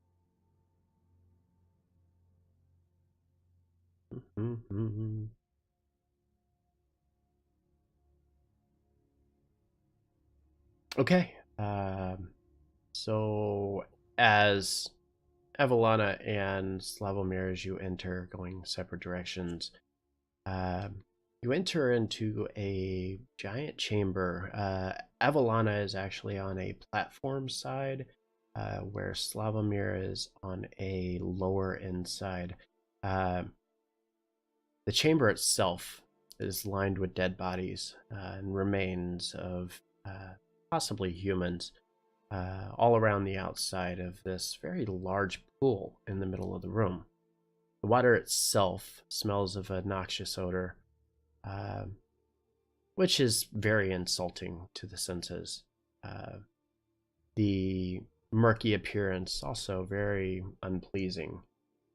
Other than that, you don't really see anything at the moment. Can I investigate the bodies I see? Sure. Real quick, I'm looking at the paper and there's nothing coming up. Oh, did I copy it all to GM layer? I probably did. Yep, I did. Hold on.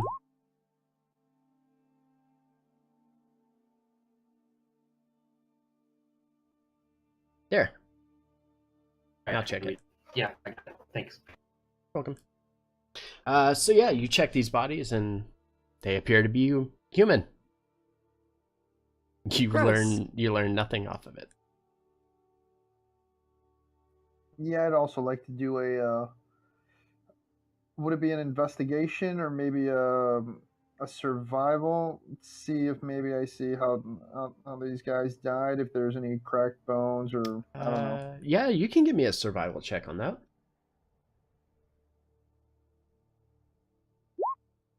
Okay. With that, you are able to tell that these beings, humans or otherwise, that have died here are. Hold on, let me find the thing for that. Gotta figure out what that is. They were almost crushed. Like you can see the bones in them were just like, some of them were like ground tightly together, and like there's piles of like dust underneath of them. Evelyn, Yes? I do not like this. These people, they look to be, how do you say, the pulverized. Really? I just see that they're human. No. I know this. And as you guys are talking, floating over this pool in the center is a singular spectral image of a man appearing to be a half-elf of origin. The details in his face make it a bit hard to figure out who he is. But it sits quietly, unmoving, floating over top of this little fountain or pool of water. Excuse me, Mister. Who? Do you know what happened to these people? And the ghost turns and looks down at you and doesn't say anything, and then focuses right back straight ahead again. Is your name Tiris? And the ghost again will turn and look over at you, Avalana, not saying anything, and we'll look forward. So I'm doing a perception check, seeing if I see what this thing's looking at. Okay. Can I do like a check to see what the water is? Like what's up with the water? You would have to be where Slavomir is to be close enough to do so. Oh. Because you're lifted, the platform that you're on is roughly, I don't know, about 10 feet higher than what Slavomir's on.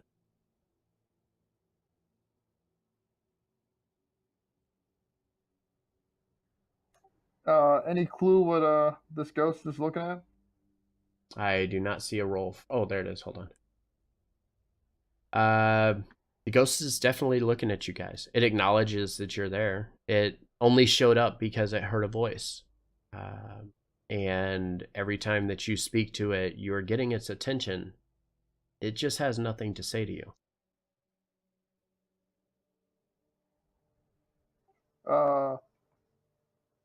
Evelyn, is this the bad ghost? Do I try to kill him? Well, it hasn't attacked us, so I don't think we should attack it. I do not understand. Do you kill ghost? I don't know how to kill a ghost. Maybe we should just leave. And with I that, do not. with that, the ghost looks over at Avalana and says, "There is no leaving. There's only death." Oh, you And dog. that's where we're ending our session tonight. What?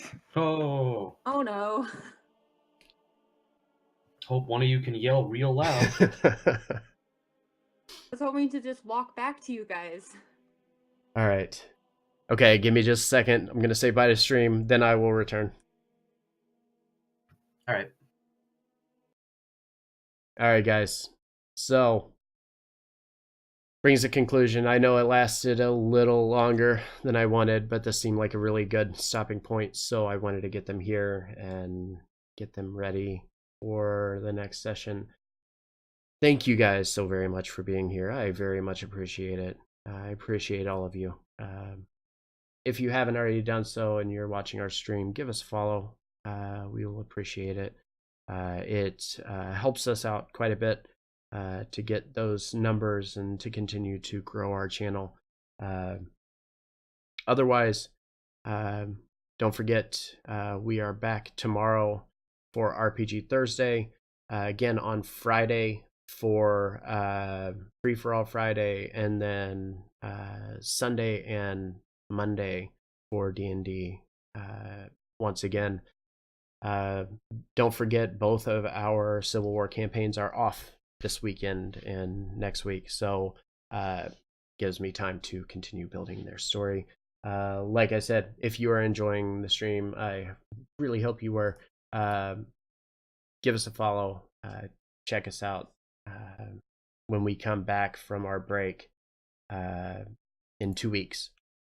Otherwise, hope you have a good night. I will see you guys tomorrow for RPG Thursday with Legend of Zelda. So have a good night, and I will see you soon.